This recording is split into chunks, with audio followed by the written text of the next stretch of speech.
Swami Vivekanand Subharti University is delighted to welcome you all to the Faculty Development Program focusing on outcome-based education and based curriculum development. It is organized by the Academic Program Committee, Swami Vivekanand Subharti University. I wholeheartedly welcome Honorable Vice Chancellor, Professor Dr. Raj Singh, the Vice Chancellor of Jain University, Bangalore. Respected Pro-Vice Chancellor, Sir, Dr. Abhay Gowda, Dr. A.P. Garg, Sir, Dean Academic, Swami Vivekanand Subharti University, Dr. Vaibhav Bharti, Sir, Dr. R.K. Ghai, Sir, Dean Faculty of Management and Commerce, and all the HOIs, faculty members, and the dear students. Outcome-based education is a student-centered approach that focuses on the outcomes or learning goals that students should achieve by the end of a course or program. This method places emphasis on the skills, knowledge, and competencies that students gain rather than just the content they are taught. By aligning curriculum and assessments with desired outcomes, students are better prepared for the real world. Outcome-based education promotes critical and analytical thinking, problem-solving skills, and practical application of the knowledge. It helps students develop a deeper understanding of the subject matter and encourages lifelong learning. This approach also gives educators a clear framework for designing engaging lessons and assessing students' progress effectively. Ladies and gentlemen, we are about to commence our event by lighting the lamp of knowledge and wisdom. This is a symbolic movement that signifies the dispelling of darkness and lighting of thought and enlightenments. And for that, I would request respected Pro-Vice Chancellor, Sir, Dr. A.P. Garg, Sir, Dr. R.K. Ghai, Sir, Dr. Vaibhav Bharti, Sir, Dr. Shravan, Sir, Dr. Shokinder, Sir, to join the dais, and Dr. Pintu Mishra, Sir, along with them for lighting the lamp. I would request Dr. Renu Mavi Ma'am too to join the dais for lighting the lamp and invoking the choicest blessing of Goddess Saraswati to get rid of darkness.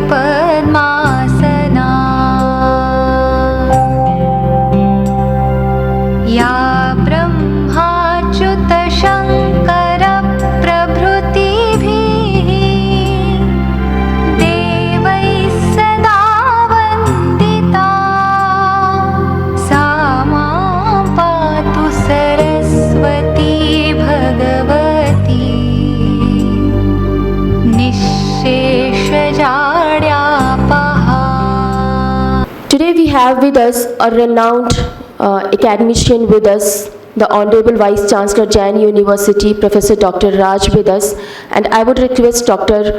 Abhay Gowda, Sir, to welcome Sir. Jai Hind to all. Today we have gathered here to understand the curriculum development through outcome-based education. And who else other than this renowned person like Dr. Raj Singh is joining with us. That's a great honor for us. And on behalf of Swami Vivekanand Subharti University, behalf of all of you, I welcome Dr. Raj Singh and thank him for joining us immediately. When we asked, he said he gave the time and date immediately. And Honorable Vice Chancellor was going to join this, but due to a very urgent occupation, he could not join, sir. We apologize for that. And he has conveyed his regrets for not being here, but definitely we are recording this session and he will be seeing this later also. I once again welcome you, sir. Thank you, really thank you for joining us and going to enlighten us. Thank you. Jai Hind. Professor Raj Singh is an innovative academic leader and administrator with proven capability in designing industry-relevant programs in collaboration with industry and academia. He is a strong proponent of the flexible education system in an inter- and transdisciplinary setting. With 38 years of experience in education and administration, he has led some of the well-known universities and institutions in India. In the early years of his career, Professor Raj Singh has served in the Indian Air Force and worked as a founder head of the Institute of Chartered Financial Analysts of India. He has conducted research and published in the field of finance and accounting, strategy and marketing. We are really honored, sir, that you are here with us. Thank you for sparing your time. Over to you, sir. So, Honorable Pro Vice Chancellor, Dr. Gowda, Professor Garg, the Dean, all the senior colleagues, faculty members, ladies and gentlemen. It's nice to see many of the familiar faces once again. I was there last year and the memories are refreshed today. General Tapial called me and then he said we are conducting an FDP on outcome-based education, and this is something very close to my heart.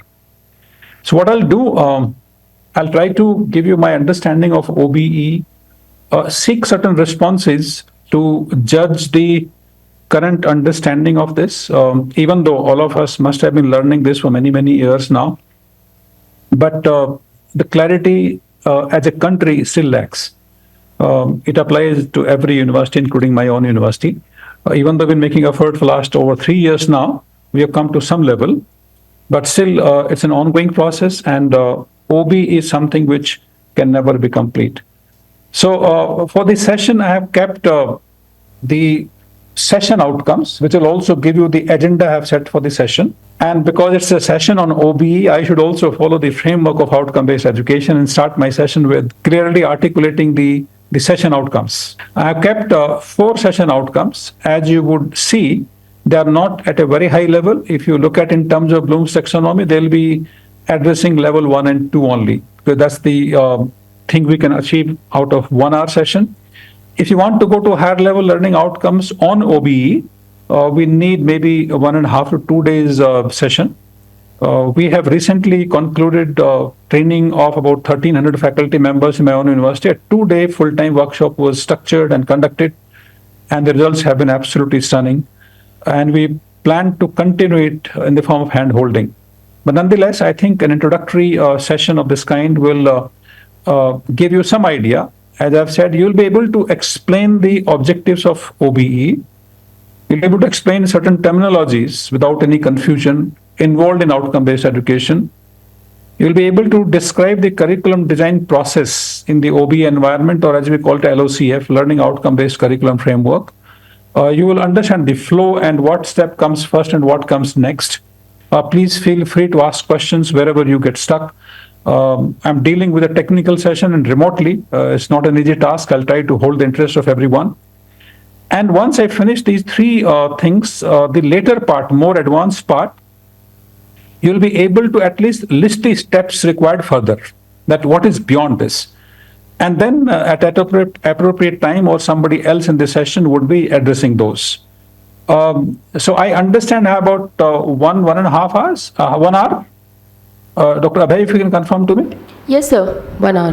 Okay, 1 hour we have. Yes. Thank you so much.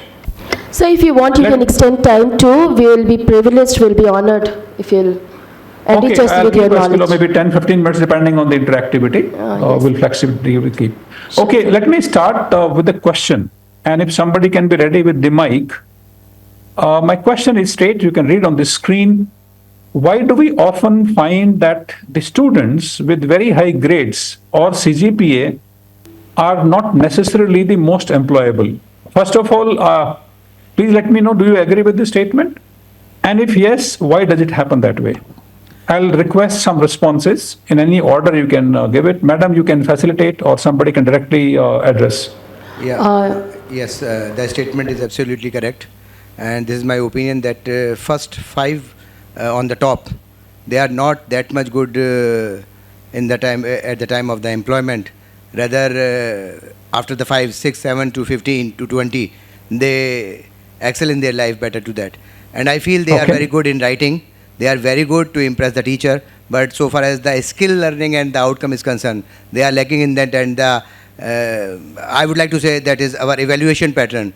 It might be because of that. And further, our examination pattern, and further our regular assessment and what we are talking about, the skills which are requirement for that particular subject or for the purpose of the industry, they are lacking in that. This is my opinion.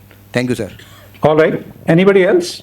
Anybody else? Please give your feedback frankly. What is this? Yeah. Students who are performing well in the classes, they are not able to do their presence of minds in a better way in the interviews. And skills to handle the situations, they are not properly trained because they concentrate on the studies and curriculum only. Out of other activities, they are very poor in performing.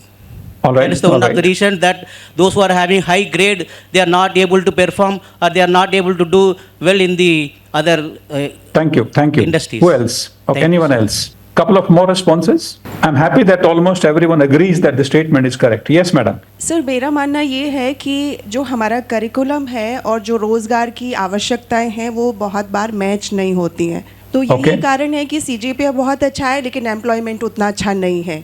क्यों match नहीं होती madam? क्योंकि जो आज का हमारा subject है curriculum outcome इसलिए शायद. Fair enough. Maybe one more response quickly. Yeah, I can see some hand if you can pass me the mic. Yeah. Jain, sir. Yeah. I'm Jain, Dr. Niyati, psychologist in Subharti University. Sir, the basic issue is that we are having a gap in theoretical and practical knowledge. Okay. When we take the high grades of the student, they are getting because they have a very good theoretical knowledge that is expressed in their written examination, while when they are employable, when they find the job, it is very difficult for them to cope with the practical application and problems there. Okay. Yes. So everyone is pointing out, correct me if my understanding is wrong, that the examination and evaluation do not really capture the capabilities or the competencies of the students, which they might possess from activities other than classroom. That's briefly the understanding. And therefore it points out towards reforms in the examination and evaluation system so that we capture actual learning of the student from where they learn. For example, they learn from the sports field, they learn from interacting in the informal groups, they learn from going on industry visit or visiting the hospitals in your case. Anything outside the classroom, they learn, and that is mostly not captured in the evaluation system and therefore does not get reflected in the CGP or the results as we call it. Thank you for this feedback. My next question is, everyone has heard, at least your university has gone through accreditation, most of you have been part of this. Maybe there are one or two who have joined later on, must have not gone through accreditation process, but I'm sure everyone has heard about it. Can anybody tell me in a very brief way, what does accreditation process involve? Few steps, or 1, 2, 3, 4, very briefly. What does accreditation do? There's so much of noise, there's so much of importance attached to accreditation. What does it actually do for us? One or two response I'll definitely expect. Sir. Yes, sir. The accreditation process is a total process of assessing whether quality education is being provided, whether the norms and other things are followed, and maybe UGC is putting some norms. So those norms are followed or not. Compliance with the norms, okay? Compliance to ensure quality education. Yes, quality education. Okay. Anybody else? Can we be slightly more specific? Yeah. I would like to say that with this accreditation process, from entry to exit, the change in the personality and the reformation and how we molded the personality and how we develop how we groom a child as per the requirement of the market with the help of the curriculum, with theatre, with the help of the culture, sports and the holistic development per se we can say. So all the 7 criteria are related through which we try to judge. Maybe one more response from backside, some youngsters I want to hear. Front row can restrain themselves for time being. Let's interact with the rows behind you. Yeah. Hello. But they are the ones who are working on the field in the classroom. Of course, you are there to guide them. Yeah. Hello. Yes, please. Sir. So I think when the NAAC accreditation is done, they are getting a gist what is going on inside the institute. And when we are talking about higher education, curriculum is one of the best thing when we talk about. And curriculum involve what is inside and outside the classroom. That involves the infrastructure, the values, the content. Okay. All the 7 criteria are there. So all these things are involved. Okay. Thank you. You can please note down each one of you. Why I'm mentioning this? Because outcome-based education is the mainstay of accreditation process. Whether you go for program accreditation or institution level accreditation, for example, NB is a program level, NAAC is an institution level, you have international accreditations, you have domestic accreditations. Everyone follows the following 4 steps. And please note them down. Remember always, even your deep sleep, and follow it. Number 1, accreditation process says, say what you want to do. You can note down. Number 1, say what you want to do. And the good news is that they don't tell you what has to be done. It is you as an institution who to decide what you want to do. So number 1, say what you want to do. Number 2, do what you have said.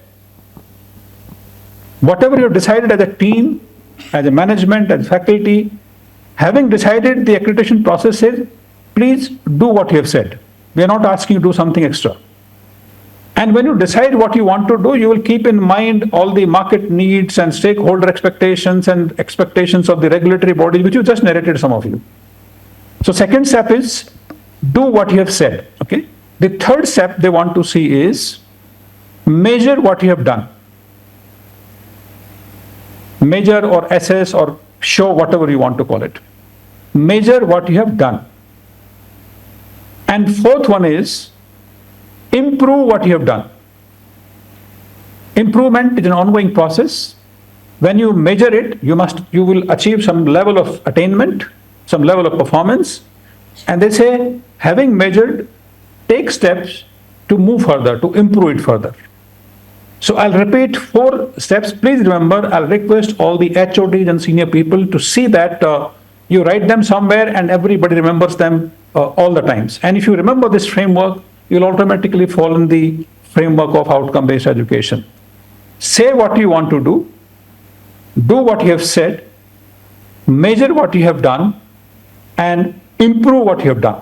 Simple. Every accreditation process all over the world follow these 4 steps, and nobody says what you should do. That is your choice, and that's the great news, in fact. And therefore, we cannot blame on anybody that what we expected to do. All expectations communicated, whether from UGC or any regulatory body, are based on the stakeholders' expectations. For example, initially we discussed that our curriculum may not be delivering what the industry expects. They help us understand it. In that sense, you may say they're asking us to do it, but they're asking you to do something which is required by the industry, which is required for improvement of the quality of education. Look at this beautiful video, and somebody should tell me if you're able to hear the audio. Is okay? Audio is not there, sir. Okay.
This video always gives me goosebumps, no matter how many times I see it.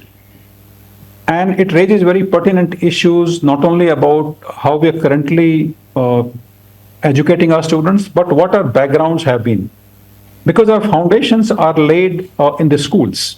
It is said that by the time we grow 6 years, our 90% plus intelligence has been developed, and remaining 10% doesn't develop whole our life. Because we hand the children over to the teachers and we somehow put them into conditional kind of environment. We put them into a strict compliance and conformity based environment. A curriculum forces us to follow a certain format, certain schedule of teaching, which may not be best suited to the students. The message is very clear that we should teach students in a way that they enjoy. They explore different ways of reaching the same outcome. It's something like you take different paths but reach the same destination. And this is indicated by the multiple intelligences. Those colleagues from psychology would know more than anybody else. This is talking about Howard Gardner's multiple intelligence theory, which has been there for decades. I think the time has come to follow it strictly and implement it, which requires our education process to become more individualistic rather than one size fits all. One format everybody will enjoy. No. This applies to the way I deliver contents and also the way I assess learnings of the students. We need to provide multitude of tools for assessment. If you say only examination or your evaluation system heavily based towards an examination, some students will not do well because they can't express themselves well in writing. But they can perhaps speak well. They can do certain things well rather than writing. So all those kind of possibilities will have to be explored, and that's what precisely this particular video said. There was a sentence in between which the voiceover used, that they are bright, but they are bright in the wrong way. What did you understand by this? How can somebody be bright in the wrong way? Quick responses, please. Yeah, please go ahead. Sir, what do you mean by being bright in the wrong way? Yeah. Sir, wrong way means getting involved in antisocial activities and doing it very deftly. Okay. But you suppose somebody involves in that, do you call them bright? Yes, sir. Say bright in the wrong way. Sir means getting involved in antisocial activities. Antisocial. Okay, anybody else? Would you agree with madam? Is this what the speaker meant? Our friends from psychology, I want responses. Jain, sir. Jain. So far this thing is concerned, it is subject to an individual how one take it. And the innovation always needs creativity. And in my opinion, this is a time for outbox thinking, the way. And for learners, it is imperative to give them a large extent of learning that is there. Okay. All right. Okay, sir. Perhaps, what the speaker said, that the way students learn is not assessed. There are many examples, including, he said, I was lucky enough to find an environment where people paid attention, but he talks about some of his colleagues. They're very bad in terms of academic performance, in terms of grade points, but they're brilliant in practice. What it basically meant was that our evaluation assessment system does not capture the real learning. We assess them on ridiculously narrow criteria, he was saying initially. Because, and I'll tell you why it happens. You may differ with me and express it. Written examination is emphasized by all of us, and we love all of examinations. And the simple reason is that one, it is very easy to assess. But it does not help us assess the students at higher order levels. It becomes very easy for us to justify in case somebody questions us, because it is objective. I have an evidence of what you have written. But in the process, we miss out assessing students on what makes them employable or what makes them bright, so to say. So what perhaps it was meant that there need to be a variety of teaching learning methods. There need to be opportunities for the students to learn in different ways, expand the opportunities, and that kind of teaching learning method we need to design, and not only in the classroom. He cited many examples wherein he said that students who were at the bottom of the class were observed to be brilliant. They're very curious. They had answer to almost everything. They made an effort to answer. Do we give opportunity to students to answer? Do we have that kind of freedom, that kind of tolerance? Is the question I think I'll leave with you after this video. Let me now proceed to the definition part of it. One by one, all the outcomes which I had mentioned we'll achieve.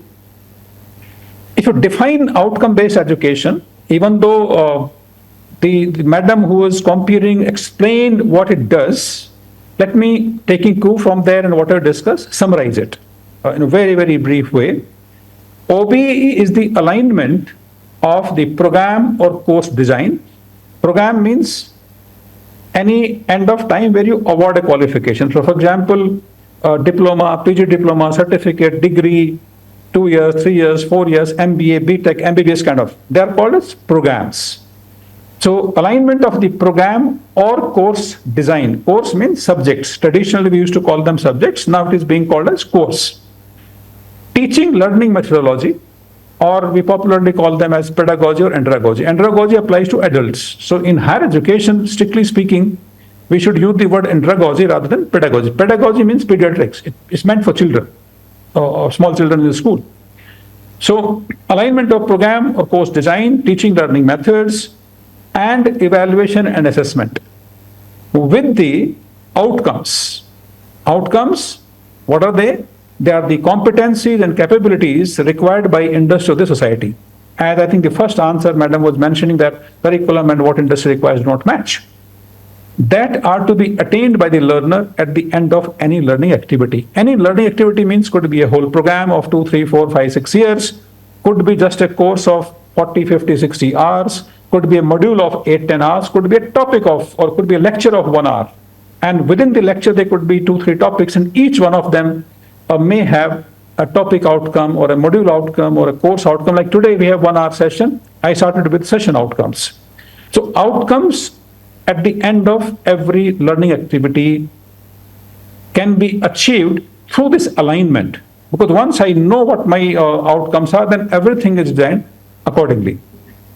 I'll just say one sentence that we need to design a curriculum which lacks as on today, keeping in mind the ultimate end.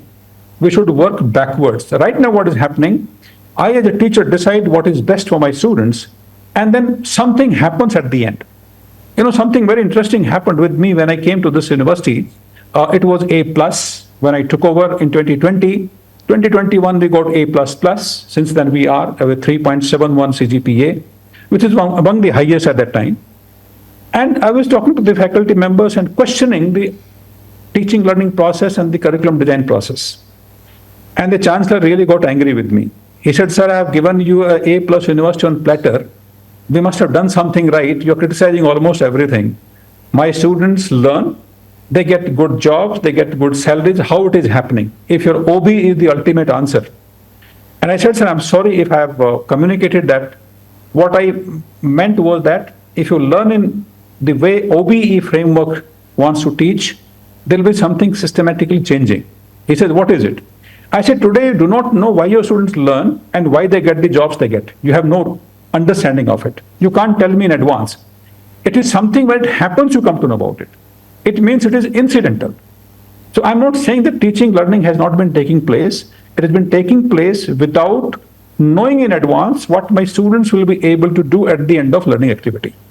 So in summary, outcome-based education makes a teaching learning process intentional and does not allow it to remain incidental.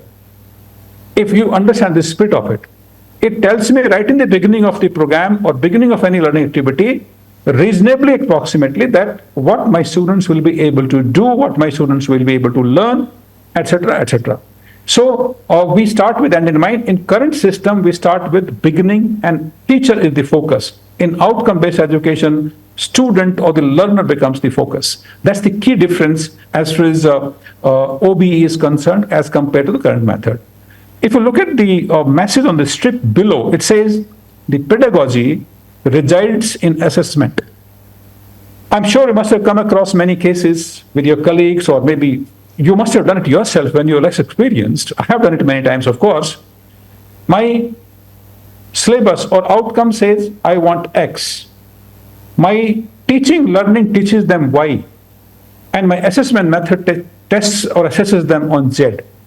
Will you achieve something meaningful? Answer is no. And therefore, if your outcome is X, you should teach them X and also assess them on X. This synchronization, this common thread has to be created. And that is what outcome-based education intends to bring into the teaching learning process. Those who have been teaching management, and they must be teaching a course on strategic management, or you must have heard about strategic management or strategic approach. It has 4 basic steps. First one is plan, do, check, and act in this sequence. If you look at clockwise movement of this diagram with arrow directions, plan, do, check, act. It is also known as PDCA approach in strategic management. If you recall, a few minutes back, I said, what does accreditation process involve? Say what you want to do what you want to do what you have said, measure what you have done, and improve what you have done. These 4 steps of strategic management match with those 4 steps of OBE. Plan means plan what you want to do, say what you want to do. Do means, as I said, do what you have planned or do what you have said. Check means assess or measure what you have done. And act means act on the further action so that you improve the quality. How do you take it to the next level? So basically we'll map OBE with the strategic management approach of PDCA. Now what do we do under each of them? Look at this. Whatever I want to do, I say it in the form of vision and mission of the university. Then maybe at the level of department, if you follow department structure, if some people don't follow department structure, they do the school level or the faculty level, you decide which unit is the academic unit next to the university. I do not know much about your structure, so the dean and directors would know about it, vice chancellor would know about it. We follow department structure. I have come across many universities which do not follow department, they have schools. So this is the first unit which academic activity is owned by them. So for example, faculty members, students and programs are owned by the department in my case, in our university case. So once we have the vision mission of the university, we write vision mission of the department. And that is perfectly aligned with the vision mission of the university. But in OBE, what we are discussing today are the ones I have highlighted in red. There's something called graduate attributes or PEOs, program educational objectives. It's not outcomes, program educational objectives. Now the key difference between objectives and outcomes is you cannot forever, this confusion always remains. Objective means what I as a teacher want, what I as an institution, as a university want my students to learn. Whereas outcomes are what student will learn, not what I want. And therefore, objectives and outcomes are closely related to each other. They are not in conflict, they are in compatibility with each other. It's only the perspective changes. In objective perspective of the teacher and the university, and in case of outcome, student becomes the focus. At the end of the course, at the end of the activity, at the end of the program, my students will be able to 1, 2, 3, 4. This is how we list. So that is what I mean by program educational objectives. Anybody would define what is PEO? Anybody, just make an effort, please. Just 1 or 2 responses, please. Program educational objectives, what do you understand by this? And how are they related to graduate attributes, GAs? Please try, there's nothing right or wrong. All the answers will be right. Program educational objective will focus the improvement or what we have to do for that particular program. For example, suppose electrical and electronic engineering means in electrical and electronic engineering or professional, what has to be done, that will be focused on the... Thank you, thank you. Who else? One more. Jain sir, Jain. I think it is key what a graduate wants to expect when he is completing his course, after the completing course. What is program outcome then? The next level, PO. Program outcome saying ki after the completion of program, what we are providing them, but PEOs is ki what he is expecting. All right. All right, I'll come back to defining all of them. Thank you so much, ma'am, and thank you, sir. In terms of our statements, in terms of our planning, we will articulate all what is written in the box. So vision mission is already given to you by the university. If you don't have it, please decide vision mission for the department you belong to. Graduate attributes are generally articulated as per Washington Accord. Any accreditation body you can find out, or you want to develop some specific graduate attributes in your students, please include it here. Attributes like he is so-and-so is very smart, so-and-so is very efficient, so-and-so very knowledgeable. When we describe a person, we describe them with attributes. And our graduates should be reflecting those attributes having completed the programs. When graduate attributes are operationalized, just pay attention to what I'm saying. When graduate attributes get operationalized, they become program educational objectives. PEOs are those accomplishments, those demonstrations my graduates will able to do 3 to 4 years after graduation. Means what they contribute to the profession, what they contribute to the practice they enter into. It is not when they complete program. It is over a period of time. Now by definition, what they are able to do 3, 4 years down the line, ahead after passing from the university, will also depend on what kind of organization they join. Do they focus on learning or they don't focus so much of learning? Do they go for higher education that get into the practice? Everybody will follow a different career path after they pass out from the university. That will depend on that as well. So program educational objectives are what the graduates will contribute to the profession, to the practice, how will they perform or how will they demonstrate what they've learned during the program 3 to 5 years after graduation. So basically you need to know it from alumni survey what they're doing. Most universities in a country do not follow this. My suggestion would be, you already have alumni in the industry, start structuring questionnaire based on your program outcomes, what you wanted them to do, and see how they're performing. It's also survey from the employer, survey from all the stakeholders will contribute to measurement of PEOs.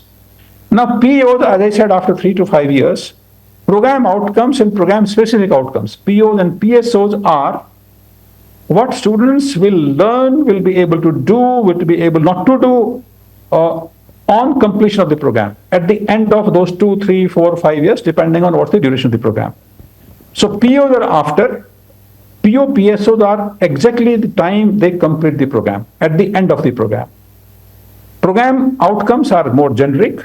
For example, some of the program outcomes will be common across programs. Not necessarily all of them will be different. Some will be. For example, being ethical. You will find everywhere that they will behave ethically. Being analytical, being reflective. Some of the program outcomes can be common across any type of program, but some will be professional knowledge specific.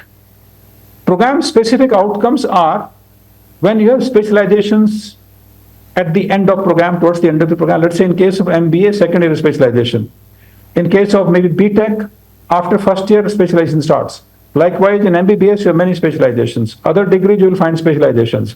So PSOs will capture specialization or elective specific outcomes.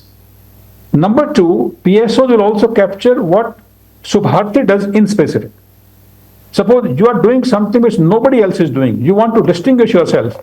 Even those kind of outcomes will be captured by program-specific outcomes. I would suggest don't lose the opportunity of demonstrating to the rest of the world how you are different from the rest. And program outcomes and program-specific outcomes should bring the differentiation. This is at the end of the program. Now, this POPSO lead to program structure. Semester-wise list of courses, 1, 2, 3, 4, 5, 6, 7, depending on how many teach in every semester or every term or every year. Now, mostly it is semester system. Which courses will help you attain these POPSOs? I'm also, please, emphasizing on the sequence, the flow of activities. It is not moving from what I have designed as a syllabus. No, my syllabus is outcome of POPSO and then program structure. In program structure, you also give weightage. How many credit units? How many hours? Suppose a course is not very important, but you give too many hours. It's a wastage of time. It's a wastage of credit units. So it has to be weighed. We'll discuss soon that how this has to be weighed. Having decided this semester-wise program outcomes, now we have guidelines like 20 credit units per semester minimum, maximum 22. This is as per the new choice-based credit system. 22 units per semester you should be able to impart to the students. This leads to the next level. When you come to the course, each one of you is responsible for teaching various courses in view of POPSO and the program structure which is given by the program level, program head or program director, whatever nomenclature you use. This is where the direct responsibility of each and every faculty member starts. For each course, you have to write the course outcomes. And these course outcomes lead to the syllabus of that course. Now, who will tell me? There is always a confusion. What comes first? CO comes first or syllabus comes first? Any quick response? Don't elaborate, just response. COs are written first or the syllabus is written first? What's the common understanding? COs. COs come first COs or come the first, syllabus sir. written? COs. So COs. COs, anybody else? Couple of more answers quickly, please. It won't take time. Few seconds will take. So everybody is convinced that COs are written first and then the syllabus is decided. Sir, Okay. COs should come first. Okay, okay. I wish I could attend some of the Board of Studies meeting that how you insist on including certain things which you have been teaching for ages. Now what you said is fine as per theory and the systems, at least I face in my university. Some people have been teaching a course for last 10 years. They don't want to leave that, even though that course had become irrelevant or partly irrelevant. We'll come to that in short time, but yes, CO written first and then the syllabus is written. Then COPO mapping, it's the course teaching which leads to attainment of program outcomes. So this mapping is extremely important. This is the soul of the entire OBE process. This is the soul of academic delivery process. This helps us set the targets for achievement, which we will not be able to deal today. Only the red ones we'll try to touch upon in today, the limited time we have. Now coming to do. This comes through teaching learning plan, or we in our university call teaching, learning and evaluation plan. Module-wise teaching, the pedagogy, what exercises you will do, what simulations you will do, will it be online, offline, face-to-face, lab session, project kind of things. Teaching learning plan will capture everything. Means how do you deliver that contents which are decided in the syllabus. Teaching learning methods, which I said in the alignment, it has to be there. Assessment scheme development means it is not independent that university somebody will prescribe that this is how you to evaluate. Having decided the course outcomes, you have to decide the assessment scheme or evaluation scheme as you call it. It cannot be completely isolated. I said the pedagogy resides in the assessment. There was a sentence. Both are closely interrelated. Remember, evaluation and assessment does not only put a label on the student in terms of grade or CGPA or the score. Assessment authenticates if my syllabus is relevant, it's sufficient, and it is efficiently delivered. It goes much beyond. It's like assessment being a partner in teaching learning process. It is not one offline activity which at the end of some activity, some auditor comes and tests you, which used to happen in university affiliation system. They did not know what had been taught in the classroom except giving a syllabus. They did not have outcomes. And somebody else sets the question paper for you. Students are made to write that question paper. And then learner evaluation. When you award marks to the students, it is not the assessment of the OBE process. It's the student being evaluated. How they performed in continuous assessment and end semester examination, you start giving them marks. How do you give marks? It's again a matter of debate. Do you give based on what you think is right, or you have predefined rubrics or assessment method so that you are objectively able to decide and not based on your mood and frame of mind and kind of anger you have with the students, the kind of liking you have for the students. That should not influence your awarding of the marks. A pre-decided objective rubrics should be written so that when I sit down to evaluate, I am objectively able to assess them. Assessing. Now, CO attainment, the course outcomes I wrote for the students, I'll assess how much I have attained. Through them, I'll measure how much program outcomes have been attained. I'll compare with the target set for myself and then see whether they have overachieved, underachieved, or just achieved. The reasons for that. And then indirect assessment is also done and surveys are done. So roughly 80% is direct through examination, etc. 20% is indirect, where you administer surveys. But based on this assessment, you need to make an action plan that if something is underachieved this time, how I'll be able to proceed further, what change I need to bring in the syllabus, what changes I need to bring in teaching learning methods, should I have more industry guest lectures, should I have more practical sessions, kind of actions you will have to decide based on this assessment.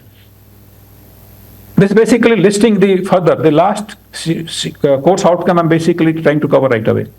And finally, this is the improvement. Attainment, target setting, resetting. Suppose you've already achieved it, raise it higher. Raise the threshold. If not achieved, update the COs, whether they were correctly written or not. You upgrade them, make them more ambitious. Revise the syllabus, make the changes in the syllabus. This does not happen very often. At least 3 years, 4 years, you should have the cycle. Altering teaching learning method, as I mentioned. So this basically is, we call it closing the report of the course. You may call it something else. At the end, when you review it, what went wrong, what went right? What is my learning from this? Will be documented in this particular document.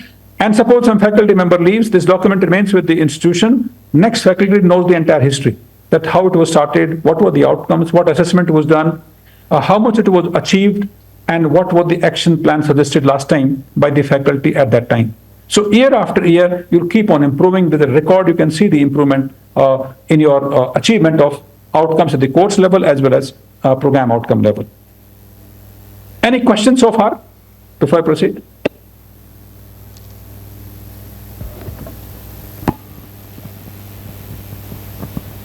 Look at the process. I'm just reiterating what I said in the beginning. It starts with vision, mission. It's a reverse process. It starts with end in mind. It does not move from bottom upwards. It starts with the top. Vision, mission is given. And then, if you look at the last two, faculty and HOD involvement is required here. Above this is the management and the program level leadership will give you PEO, POPSO. And even program structure, they jointly develop with you. What should be the courses, because they don't have expertise in every domain. The last two, the box which highlights faculty and HOD involvement is very, very actively required here. And therefore, you should focus here. But you need to understand why are you doing something which you're doing. In what context you are developing this syllabus, in what context you are developing teaching learning method and assessment methods. Now, planning at different levels. Quickly recapping, I'll not delve more on this. University and department level vision mission, maybe long-term plan, strategic plan, 2-3-year action plan. Every university has it, every accreditation board, so you will have it. You can refer to those documents. At program level, gathered attributes for each program, PEOs, PO, PS, or mission mapping, that program educational objectives are aligned with mission statements or not. Program outcomes with PO, and the structure of choice-based credit system insists on certain percentage of core courses, certain percentage of discipline-specific electives, skill enhancement courses, ability enhancement courses, value-added courses, different names are given there. That structure, and then direct and indirect attainment measurement, 80-20, this decision taken at the program level. At the course level, where the faculty is directly involved on day-to-day basis, is remember POPSO. That's the last one you should remember at the program level, because in view of that, you will develop everything at the course level. And then define course information like course objectives, how many credit units, how many hours, lecture, tutorial, practical experience kind of things. Course outcome as per Bloom's taxonomy with proper action verbs. I'll give examples to deal with this. COPO mapping, the soul. This connects your job with the institutional outcomes or program level outcomes or vision mission. You must give this importance. This document, the COPO mapping, also gives you the real agenda for discussion in the Board of Studies meeting. Real agenda for discussing in the program assessment committee and the academic council meetings. They don't have time, they can only discuss broad ideas. But if you raise issues from this mapping, I have had it, the COPO mapping is a very, very, very crucial document. We'll look at this in a short while. And this COPO mapping is basically indicating the strength. If it is weak strength relationship, you give 1. If it is medium, you give 2. If it is very strong, you give 3. If it is not there, do not put 0. Please note down. Only dash or leave it blank. The time you put 0, 0 is a valid kind of number. And therefore, do not put 0 if there is no relationship. It's only dash, 1, 2, or 3. Course contents in line with this. As I said, module-wise development of course. And then COPO mapping should indicate how much emphasis I should lay on this while teaching, while delivering. And assessment with the help of rubrics. You must have seen this diagram. When you design the course curriculum, keep in mind National Credit Framework announced last year. Now it says that your course curriculum should include not only academic emphasis, but also skill-based modules and experience-based learning. So it is called 3-dimensional learning system. If you look at x-axis, it is academic axis. And we have various levels. For example, class 5, it is indicating from school to the PhD level. Primary, that's class 5 is 1, 8th is 2, 10th is 3, 12th is 4, and then when they come to university, first year is 4.5, second year is 5.0, and so on, PhD is level 8. So, and on x-axis also PhD 8. So if you look at 8 level goes up to PhD. Skills have been mapped according to particular level. You can't teach skills of, let's say, 8th and 9th class in the university and give them credits for this. They have to be at appropriate level. The skill framework in the country has defined the levels, and entry requirement will be accordingly decided. You don't have to go through only academic qualification. You can come from skill qualification, you come from experience-based qualifications. And the third dimension talks about experiential learning. Suppose a student passes 10th class, goes for work, after 4 or 5 years he comes back, you may legitimately take him in first year of graduation, giving the experience equivalence to 12th class. But provided there's a framework, provided you map it at the appropriate level. Level mismatch should not be there. So mapping and equivalence exercise in the university is going to tremendously increase in terms of load and its importance. Let me look at something. I've taken an example from my own university. Sorry, I understand management, so I can take example only from management. We are told the skills required for marketing students in MBA are like this. So our placement cell keeps on collecting it. I got it checked from LinkedIn Learning also. They have analytic kind of database, and both matched. We tried to overlap and came with one set of requirement from market professionals, recruited from recruiters, industry and experts. When we design the curriculum, can you read on the left hand side, adaptive skills in the marketing, we found out that this is what we offer in a curriculum and did some kind of clustering that we are not leaving out anything. I'm sure in each discipline, this kind of exercise can be done. So for example, in medical health, what kind of skills are required? Please collect it and see whether your curriculum covers this or not. We went for further mapping. So all the adaptive skills which we classified, are they reflected in the program outcomes or not?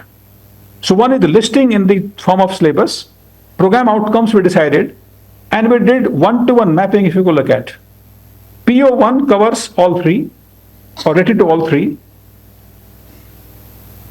PO2, the second, sales skills part. PO3, the first one. PO4, second one. PO5, first and second. First, the second and third is the PO6. We had only 7 POs for this. This is the first one. So if you look at PO wise, we try to assess that this PO, program outcome at the end of program, what they will learn, captures what is required by the industry or not. This process has to be followed, this process has to be documented, and any accreditation body will ask for the evidence for this. And you can refer back to this, what did they say when we interacted with them. This could be done through corporate meets, this could be done through surveys, this could be done through alumni meet, and directly talking to the recruiters when they come for recruitment, or simply visiting the industry and talking to people generally, will give you a list of such skills required. So one, you broadly look at them, whether modules include this or not in your syllabus. And second, whether your program outcomes capture the essence of these skills required or not. And this is how we should finalize the program outcomes. In this course, this particular course, we had 7 outcomes, which are listed here. There's a debate going on in case of engineering, which are about 4 years, MBBS could be there in case you are following this there. They could be anywhere up to 15, 12 to 15. Also, they could go depending on the program, how long the program is. This is a 2-year program MBA, so we have kept 7. We said 5 to 7. So we have taken the upper limit here. There are no rules.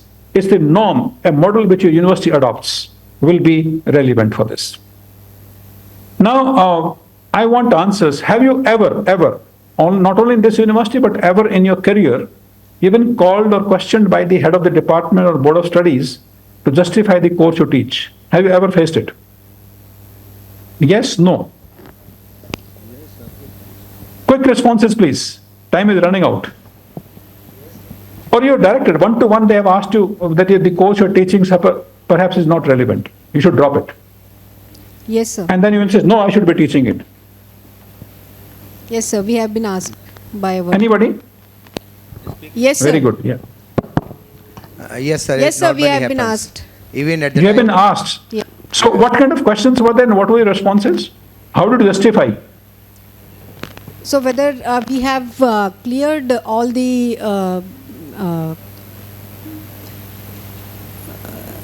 Go ahead. the doubts, whatever the students asked, the doubts, whether we have cleared them or not, whether we have find any difficulties in teaching the course, the syllabus. Did you use any scientific method of explaining, madam, that this is why my course is relevant? Have you ever done this exercise in measurable, quantifiable terms? Sir, I would like to add. Yeah, please do that. We normally ask the question. I would like to give one example. There is one paper that is Minor Act. The example is related to the law discipline. Actually, as such, Bar Council of India has not given any disclaimer that we have to incorporate any Minor Act at the time of the course curriculum. But so far as the judicial services examination and for the purpose of practicing in court, those Minor Acts are quite essential and their role is very crucial. So in Board of Studies, sometimes we face question, sir, what is the requirement of this Minor Act? Because nowhere it is written that it is mandatory. So we try to give emphasis that how it is connected with our course outcome and what attribute it will connect and develop in our student. So this is the main question through which, because of which we can introduce one course, we may add or we may delete some part of one syllabus, and it will directly connect with our outcome and affect even our evaluation method. Very good, very good. Okay, let me proceed further. Thank you for these responses. Thank you. Sir, in management, we have been asked various times that whether to justify our teaching style, and we measure it with the help of case study, the role play, the management games, whether the students are able to solve the problem practically when they have been provided with the artificial environment. So there should be a permanent change in my the question was slightly different. Yes. I said, did you ever face a situation where the course you are teaching has been questioned? Should it be there in the program or not? Course, no. I think the courses are. That's a more serious issue, and that's what I'm coming to, ma'am. But thank you for this response. Can you look at this? We've taken a sample. It's a semester 2 course, again in MBA. The number of courses we teach have been listed here: operations research, consumer behavior insights, customer centricity, and so on and so forth. Credit units and the categories given. But look at the program outcomes, 7 outcomes which we listed earlier. How are they measured vis-a-vis that? Low, high, and medium. Low means 1, medium means 2, high means 3. The strength is measured in terms of 1, 2, 3. And wherever you put dash, it means doesn't relate to or doesn't contribute to attainment of a particular program outcome. This exercise at the course level, we have not come to course outcome level. Course name, operations research, for example, or any elective which you take from others. For example, we have said, as per university recommendation, open elective, which is from other departments than yours, unrated kind of departments. First, we need to sit down. And now, of course, units have come down to 2022. At that time, used to be 2016 last year, before we implemented the National Credit Framework. If you look at highs and lows, this exercise has to be done by all of you sitting together as a department and see whether this course is required or not. And then if you find that some PO is not adequately supported, do you need to introduce some course? This will come from this mapping apart from the industry feedback, employer feedback. Let me go further based on this mapping. In the entire program, semester 1 to 4, we looked at how many courses are mapped highly with different POs. So if you look at PO1, 30 courses were mapped with H high, PO2 13, PO3 26, and so on. The list is given to you. Any observation in this list? Any observation you make? Any observation, please? Is something wrong with this list? Or everything is fine? Mapping means this course will help you achieve the program outcome. So 30 courses highly related to PO1 attainment in a 2-year program. 13 courses were mapped to PO2 and so on, last one being 15. Anything abnormal? Please note down and do this exercise. PO2 has not been sufficiently mapped compared to others, which means at the end of 2-year program, it is likely that PO2 will not be attained fully because very few courses are aligned with PO2. And same is the case with PO7. Others are more or less okay, anywhere between 20 to 30 or so, even distribution. There cannot be actually the same numbers, but this exercise tells me that PO2 is not sufficiently targeted to be achieved. And therefore, the curriculum, the program structure needs to address this problem. Either you include, for example, when we did this exercise, analytical and critical thinking was found to be lacking, and believe me, we introduced a full specialization of analytics. Full specialization was entered apart from implementing a compulsory course in the MBA. And that had very, very good impact 2 years later. The placements reflect that, the student satisfaction reflects that, the student survey reflects that, and the attainment of program outcome has definitely moved up. Inputs come from here for the Board of Studies meeting. Do not put an agenda, just do not complete as a formality. Board of Study is the most serious exercise in any university. That is where it is discussed threadbare. Where do you set the agenda from? Not by hearsay, but scientifically. If you want to include an agenda, this exercise will help you out so that you can discuss more meaningfully. Now, coming to course outcome level, intense faculty. HOD's role is over now. Now we come to each faculty. We discussed in the beginning, course objectives, what you want to do, and course outcomes is what you want your students to be able to do. Is the difference clear? Any doubt in this?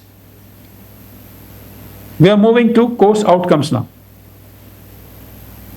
They are the course objectives which the facilitator or the teacher wants their students to do. Course objectives. From this flow, the course outcomes. Look at this. And this course outcomes, the complete perspective changes. It says at the end of the course, students will be able to define the concepts and purpose of products and brands from marketing. Anybody would tell me which level of Bloom's taxonomy is defined? Which level is this? Assuming that everybody understands Bloom's taxonomy. Define comes at which level? Quickly, please. Who will tell me all the levels of Bloom's taxonomy? Benjamin Bloom's taxonomy? Sir, define comes at the first level. Define is the first level. What is first level, madam? Sir, first level is remembering. It comes under that. Very good. Everybody understands all the 6 levels? I presume that, okay? Now, let me discuss for a few seconds. The time you have fixed the course outcome at level define, level 1, and this is semester 2 course. Remember, you will not be able to go beyond this. You will not be able to teach at the level beyond this. You will not be able to assess beyond this level define. So, for example, if you want to assess them at a higher level on this particular thing, you are not allowed to do so. And therefore, it's very, very important for you to decide when you sit down to write the course outcomes at what level you should pitch it. If you define, write define and it's approved, I think you have little flexibility left with you. You can never move beyond this, and this deficiency will remain. It is that important to define the course outcomes at appropriate level. Then you develop, explain, appraise, examine. If you look at first is the action verb, and it covers the entire syllabus, and this is mapped further to some outcome or the other, which we'll do in the next slide. Any questions on course outcome, please? Very, very important. I'll give you some thumb rules, of course, so it'll make it easy for you. Look at the thumb rules. Only one Bloom's taxonomy verb per course outcome. Do not use 2 different action verbs, and definitely not if they happen to be at different levels. So, for example, define is level 1, but develop is perhaps level 2 and level 6 also. Depends on what context you have. Explain is level 2. So don't include 2 action verbs in one course outcome. This is the first thumb rule. Because otherwise you will mess up your assessment. The second thumb rule is assessment of course outcomes should not exceed the level set. I mentioned a few seconds back. The course outcome should be a logical extension to the sentence that starts with at the end of the course I read out for course overview. Students should be able to define, develop, explain, appraise, and examine. Any question on this? There is no rule. They are the norms which have evolved over a period of time. Not more than one Bloom's taxonomy level action verb, and assessment should be in line with this, not above this or below this. Course outcome structure, there are 4 components in any course outcome. First one is the action, explained through action verb. It represents a cognitive, affective, or psychomotor activity at a level of performance indicated by the action verb. See, another rule is that do not use the word remember, understand, apply. Now, remembering is something an internal exercise for you. But how do you assess remembering?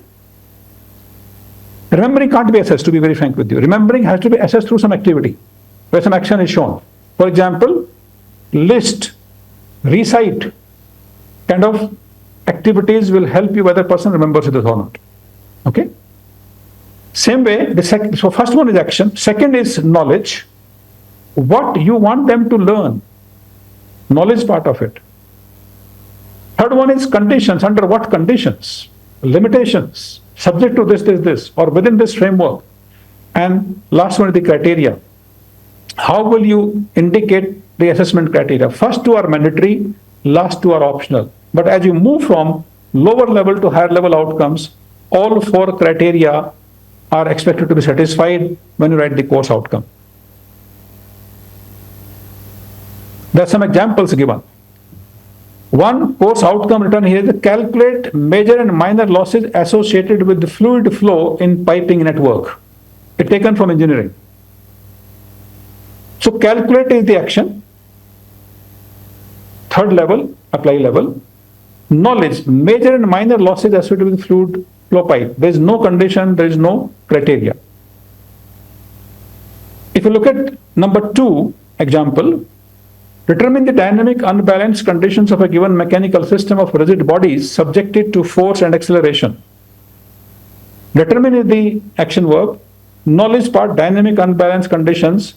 Condition subjected to force and acceleration. Conditions have been given and there is no criteria. So likewise, you can build course outcomes as you move from lower level to higher level, but these are the 4 components of any course outcome.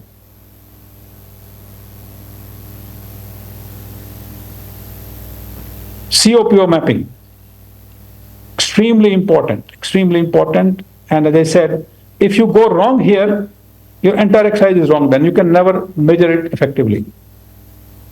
Now, CO1 to PO1 is map 3, very strongly measured. So if you look at PO on one side and CO on one side, you will find something directly linked. Certain action verbs will be directly there.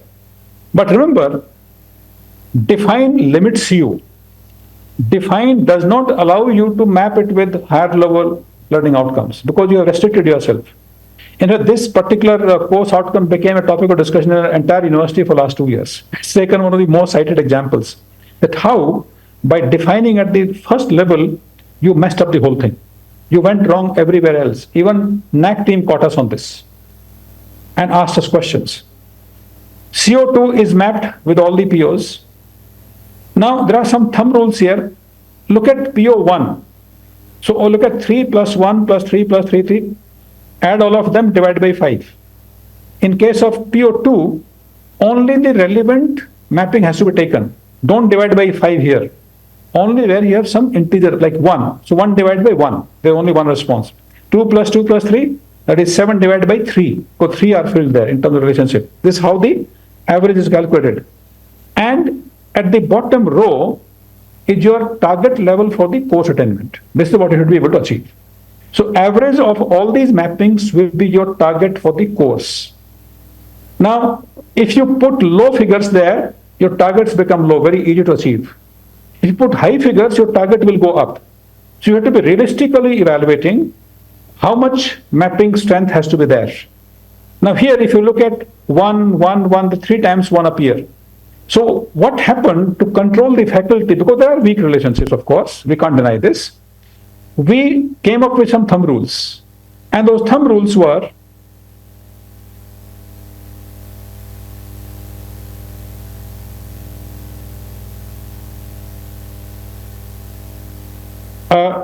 shall I continue?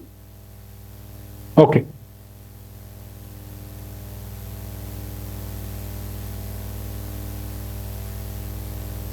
Yeah, okay. All right. Understood. That's why I thought to check. Okay. Now there the illustration 3 means very high, 2 means medium, 1 means low. Dash means no reference. Articulation is the average, the bottom row, as I said, which is average of all those responses which I have filled.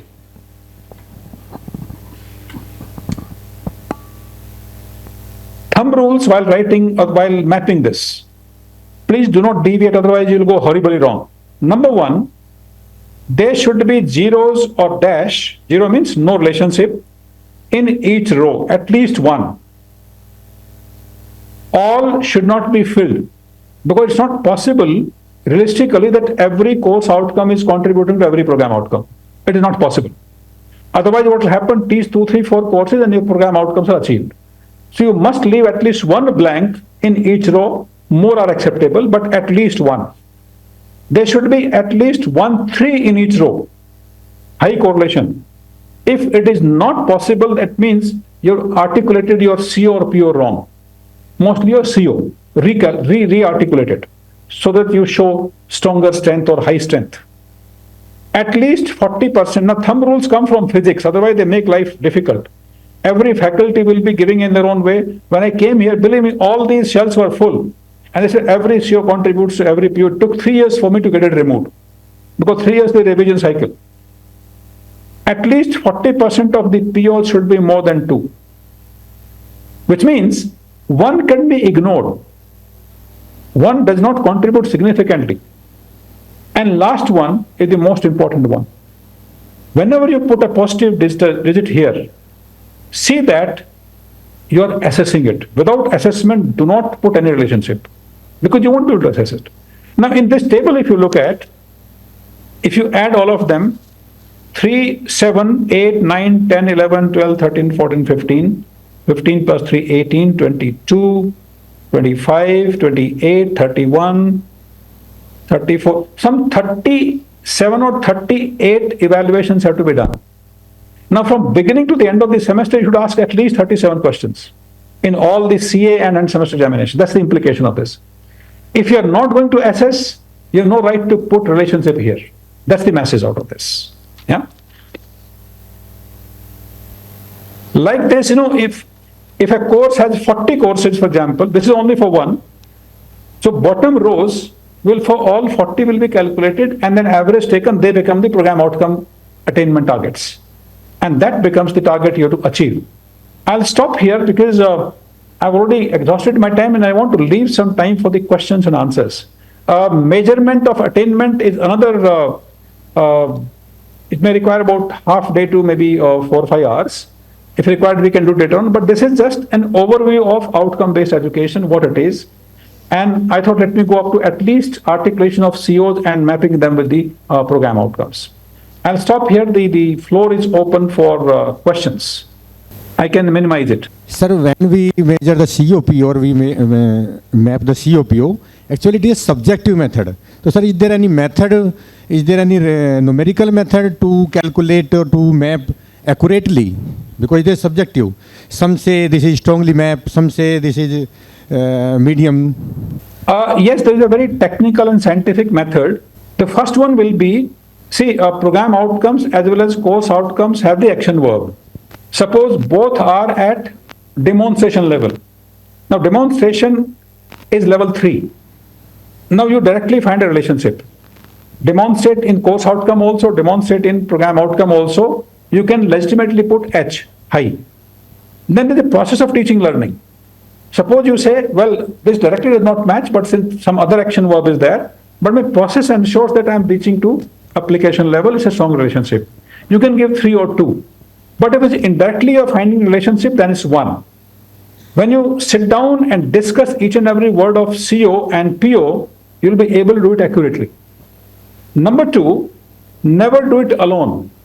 Always sit with other faculty colleagues, because this CO-PO mapping is something you do at the beginning of the semester.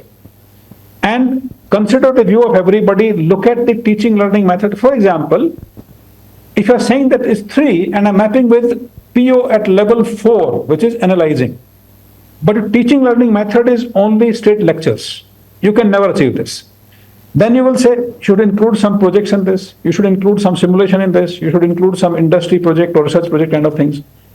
The mapping will also decide what kind of teaching learning method you use in this. So yes, it's a matter of practice, but COPO method is basically based on the action verbs, how directly they're related. And it's a discussion based kind of method. It won't happen if you sit alone one table and do the mapping, you'll go wrong. Any other question, please? Sir, I have a question. Sir, please go under ahead. OBE process, you had given 4 steps: plan, do, check, and act. And Yes. in the last step, you had used the term closure. Closure, yes. Yes, sir, can you please a bit elaborate upon it? Closure, ma'am, as I said, in terms of assessment, you will assess attainment of 2 levels of outcomes, each course outcome. As you as a faculty will measure how much you attain in the course. All courses taken together will contribute towards PO attainment. Once the measurement is done, whichever targets. Suppose a course was targeting 2.7 attainment, but you reached only 2. Now it's a huge gap, you undertrained it. Then you sit down and discuss why didn't this particular attainment was achieved. Did you go wrong in completing the syllabus? Did you not assess them correctly? Or did you perhaps use a different method of lecture where project was required? And perhaps some component in the syllabus was missing. Or you wanted industry interaction more, you did not call any guest speaker. Now, those regions will be very clear if you look at the target versus attainment. This gap analysis has to be performed. And based on this, suggest the action for at least next year. If you can check yourself in between, halfway through it, in fact, you are developing a computerized method where at any given one time, we'll know this is the program outcome attainment, how much you achieved in the first semester, second semester, third semester, and so on. We can strategize in a particular semester, how do we fill those gaps? So once you identify the gaps, action plan, this action plan with the gaps is called the closure report. We have a course register, a course file, where we start with opening report and we finish with closing report. Opening report draws from the previous closing report, from industry, from the new developments, etc. And closing report is that based on what I taught in last 45 hours, 60 hours, I achieved this much, which is the target. Let's say I gave you example 2.7 versus 2. In some cases, I have seen that the target is 2.5, attainment is 0.7. It has happened, believe me, grossly underachieved. And the reason was, they were very ambitious in planning the mapping. They put almost all 2s and 3s. It was not meant to be. So your targets went up. So targets will go up in case you're ambitious in mapping. Targets will be unrealistically low if you have deliberately mapped 1 and 2. That's why those thumb rules will ensure some kind of moderation there. So target setting can be realistically high or realistically low also, and therefore you need to understand it. And then if it is realistic, based on the attainment, you analyze what went wrong. And look at your own self. Did you teach all the courses as per the pedagogy you decided? For example, if you wanted to have a mini project, did you administer it? If not, you will not achieve it. Did you only go for lecturing and lecturing and lecturing? You won't achieve it. So pedagogy is extremely important to be decided, and that draws heavily from the assessment you planned. Yes, ma'am. Jai Hind, sir. Sir, there are 12 graduation attributes which has been given ideally, but yes, as a syllabus or curriculum developer, if I want that I should add more graduation attributes, so it is possible, or we have to frame, or we have to choose under that 12 graduation attributes? Ma'am, what we experience is that these ones which are listed there, I think you're referring to UG program or NBA Yes, or Washington yes, Accord yes, kind of sir, list yes, sir. in the UG's document. All 12 we take as the undergraduate level. But when you go to PG, we may drop some of them because we presume that they have already learnt it. They already exhibit it. So there's no prohibition on adding more. So as I said in the beginning, you can go up to 12, 13, 14, 15, but don't make it unwieldy, don't make it repetitive. If you look at them closely, they cover more or less everything, but 1 or 2 specific to Subharti University, you're always welcome to add. There's nobody prohibiting. Thank And you, they should be captured in your PE or POs. Sir I have a question just suppose हम NEP के according कोई syllabus design कर रहे हैं. NEP जो हमें format देती है उसको पार्ट A और पार्ट B में डिवाइड करती है, जिसमें 4 यूनिट्स हमें देनी है. जस्ट सपोज अगर हम कोई 6 क्रेडिट का कोर्स डेवलप कर रहे हैं NEP के लिए, तो उसमें कोई सेट रूल है कि इतने ही कोर्स आउटकम होने चाहिए? Again, I would say there's absolutely no rule. Normally, 4 to 6 course outcomes will be where courses are about 3 or 4 credit units. Okay. Suppose you have only 2 credit units, we have seen up to 3 we write. It purely depends on what you cover there, with what intensity you cover there, with always the range. So most commonly, if I look at in India, 4 to 6 covers almost all the courses. I have not seen, very rarely I have seen 1 or 2 where I keep on going for NBA accreditation, for example. I must have visited about 70 institutions. I have found cases of 7 course outcomes, but 1 or 2, which is something we can ignore. Most often, it is 4 to 6. And that range is good enough if you want to follow it. Thank you so much, sir. But there's no written rule as such, ma'am. You know, they are the norms as per practice. Yeah. Any further questions? So thank you very much for So, sir, being I've done with my us. job and on time. Absolutely, sir. No problem. Thank you very much. It was a wonderful session. I think all of us are enlightened. There were some confusions. All those things were clear now. It was so informative. And on behalf of Swami Vivekanand Subharti University, we really thank you heartfully and hope that such sessions will be there in future also. Thank you very much, sir. Thank you so much, and you all have been absolutely awesome, so interactive. Being online, I thought interaction will be not so much. I felt as if I was standing in front of you on the podium as I stood last time. I had the same feeling. Yes, sir. You're very interactive. Thank you so much, and all IT arrangement was good, so very, very effective, in fact. Thank you so much, sir. Thank you very much. Thank you so much, sir. Teaching is a highest form of learning, and you made it really, it was a practical execution of it. And we took it very positively and we by-hearted it. Say what you want to do what you have said, measure what you have done, and improve what you have done. Thank you so much, sir, for being with us. Thank you, everybody. Bye-bye. As we gather here with a shared commitment to excellence in education, it is essential for us to recognize the significance of outcome-based education. OBE emphasizes defining clear learning outcomes and aligning teaching practices and assessment methods to ensure that these outcomes are achieved. By adopting the outcome-based approach, we can better prepare our students for the challenges of the future and equip them with the necessary knowledge and skills and attitudes to excel in their academic and professional endeavors. Through this faculty development program, we have a wonderful opportunity to engage in meaningful discussions, share best practices and collaborative work towards designing and implementing curriculum framework that are student-centered, competency-driven, and reflective of the current educational trends.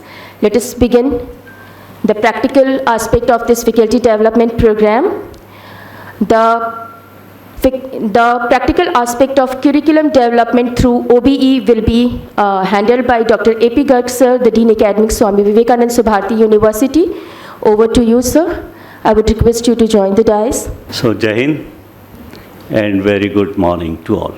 I will be speaking, or I will be interacting, rather to say, mainly on the practical aspects of OBE. You have already interacted with Professor Raj Singh, who has given a thought-provoking lecture on the outcome-based learning. OBE is not a new concept.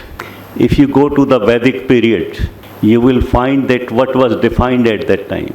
Students, or when the pupil were going to the Gurukul for a specific training, there was no such type of the PO, CO or PSO or such type of the mapping. But if you will see and if you will evaluate, then you will find that was a perfect matching.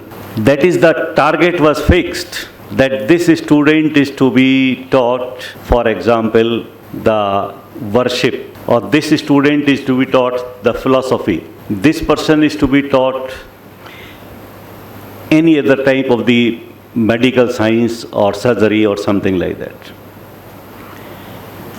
Those were studying. That was not a period of the education what we give today. But if we compare the today's education with that Vedic period education, we will find one most important aspect and most important difference. The most important difference is the practical training and self-learning. These are the two most important things. So in any of the program what we are running, whether in Subharti University or whether any other university, then we should mainly focus on the self-learning and the practical training.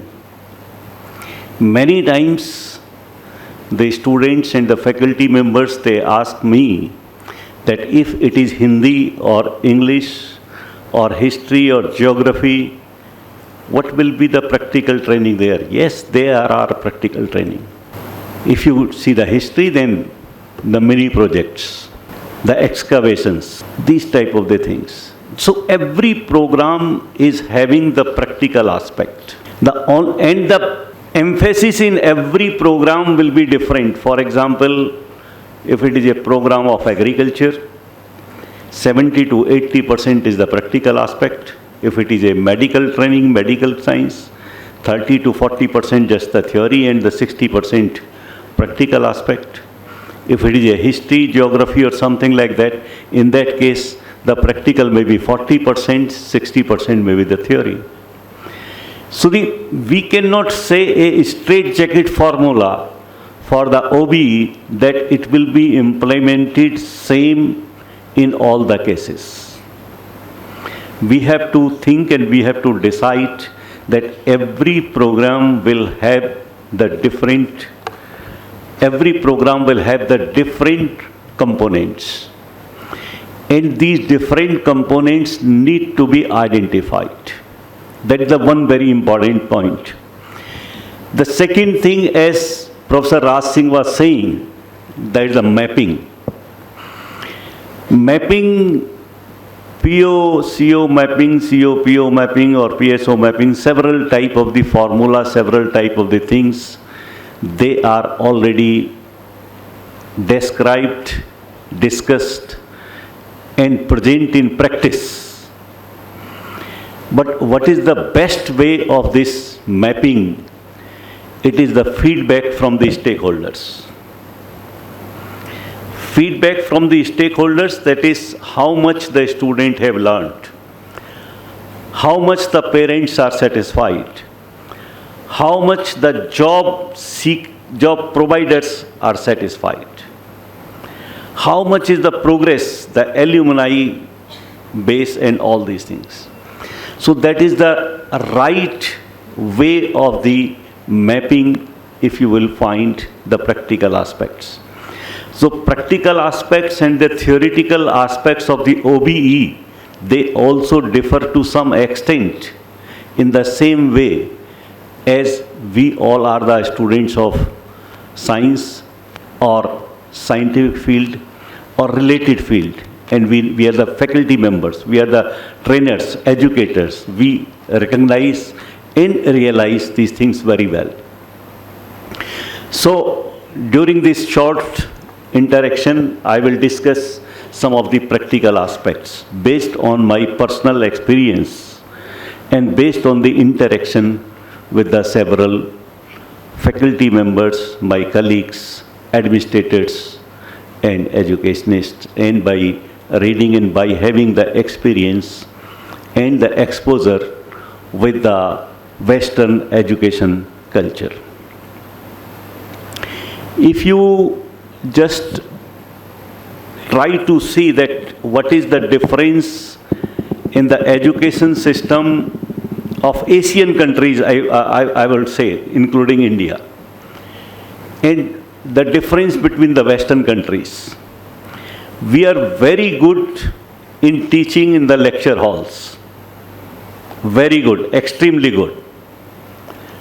But when we come to the practical aspect, learning skills, creative learnings, thinking, creativity, then we lag down. When I was a faculty member in Liverpool University in 93-94, long back, that is about 30 years back. At that time, I was taking the classes of the BSc students. And my lecture was put at the last. It was the microbiology related lecture. And mainly I was giving the topic about the microbes. So I was not discussing many of the aspects of the theoretical aspects, and I was just discussing that how to isolate microbes, how to identify, how to apply in the industry, what to do the project, and I was giving the short projects to the students. And the students were learning. At the end of the semester, the students, they gave the feedback, and based on that feedback, my course instructions were determined as one of the best method. So the point is that we have to interact with the student during the class. We have to give them the lessons, we have to give them the practical aspects, and the most important thing what we find in the Western education, which is considered as one of the better educational system, that the students are given the assignments, projects. And we also give the assignment project, no doubt. But we are lacking that we are not evaluating the assignments and projects rightly. So the another aspect is the major aspect of major drawback, practical drawback in our system, education system, what we are giving to the students is the evaluation. For example, at present I am looking after this PhD thesis evaluation and all this. You know that we become many times liberal, sympathetic. We become that if I will criticize, then what my colleagues will think. In the DRC or RAC, what you people decide. I'm not talking about the Subharti, I'm talking about all the universities in India. If I will point out something wrong, then my colleague, he will feel bad and he will put the same things with my scholar. That is the one, because I know that when I point out the mistakes, I can read the face of the supervisor and the scholar, and I can know that how he is feeling, how she is feeling. But anyway, I write even then. So my purpose at that time is not to discourage, not to criticize, or not to give any negative thing. My objective is very clear, that I want that you should improve. You should do it better. When you submit the final thesis, then it will improve. So the one thing is that we are lacking many times, that many times we feel hesitate, being the evaluator, being the teacher, we should advise, we should give it. The second thing is receptiveness. All of a sudden the same student, we, the Indians, we may feel bad when we are pointed out here, but when we go to the US school or to the British school or German school, and if that faculty member point out there, then, oh yes, very good, he has pointed out me. This is the another thing, the mindset that we need to.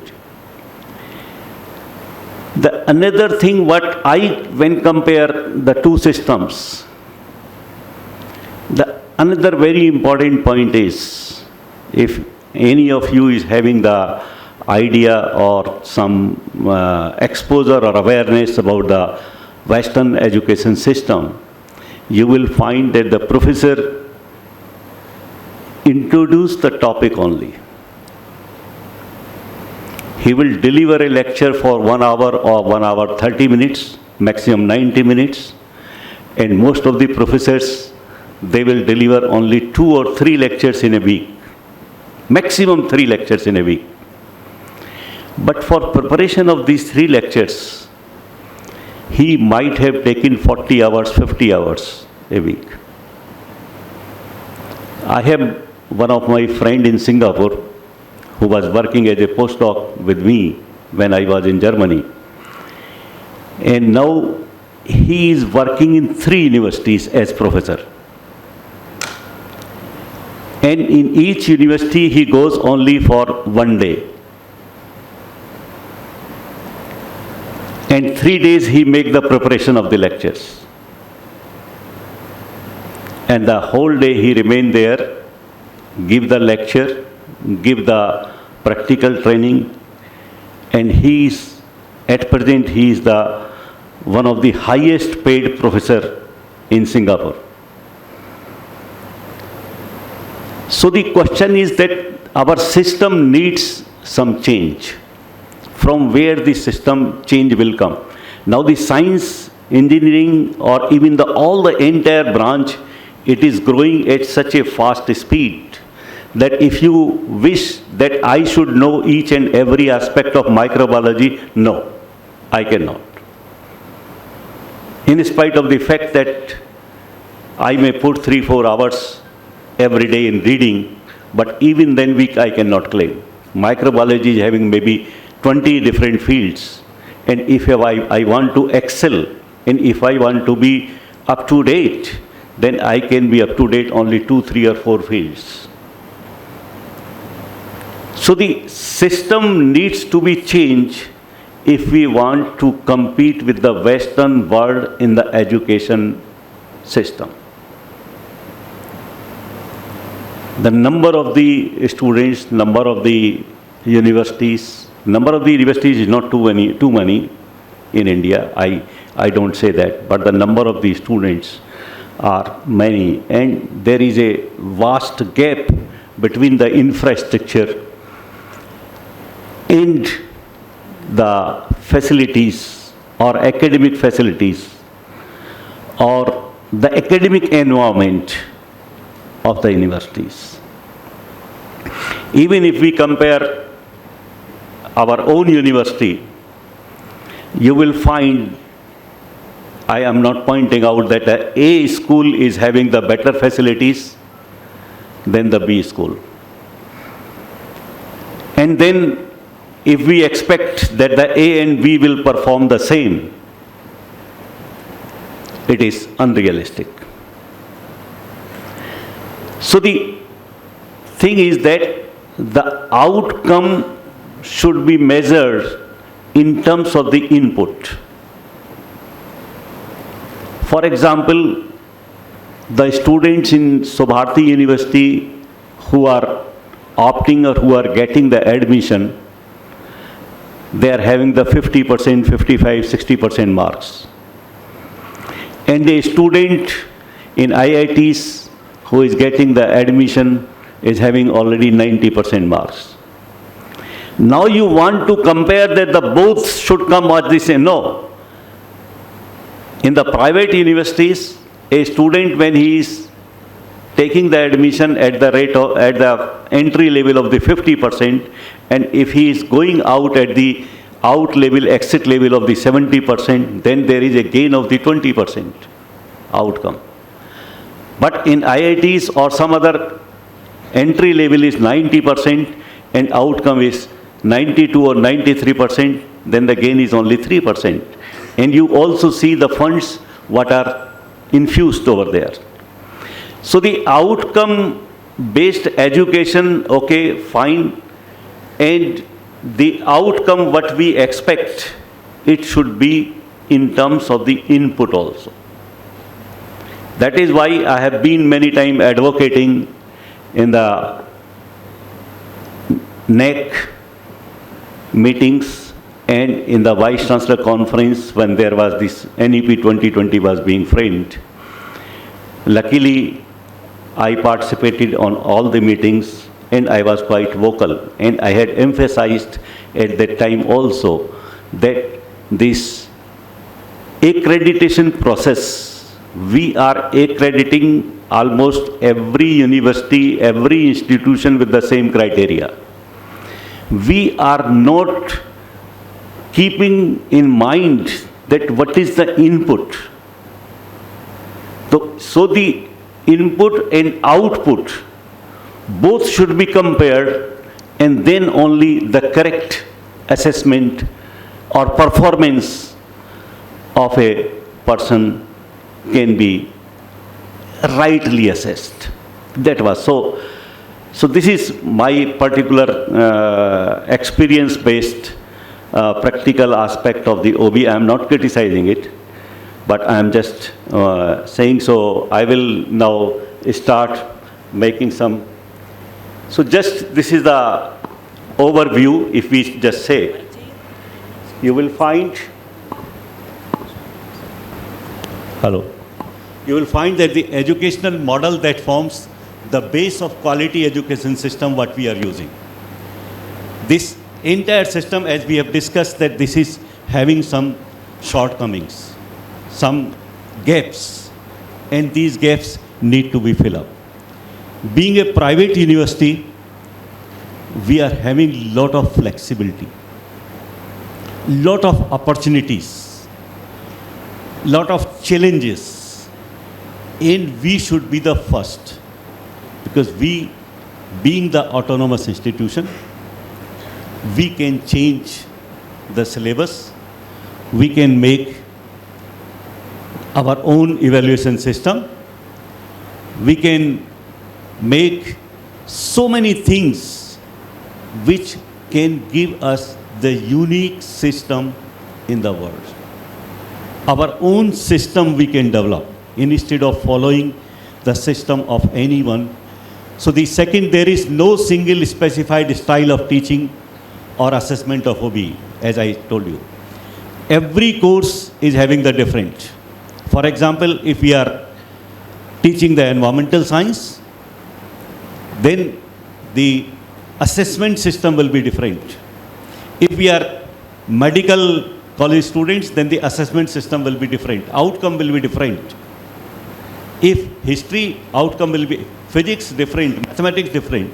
So when many of the people say that this is the thumb rule or this is the straight jacket formula, I disagree.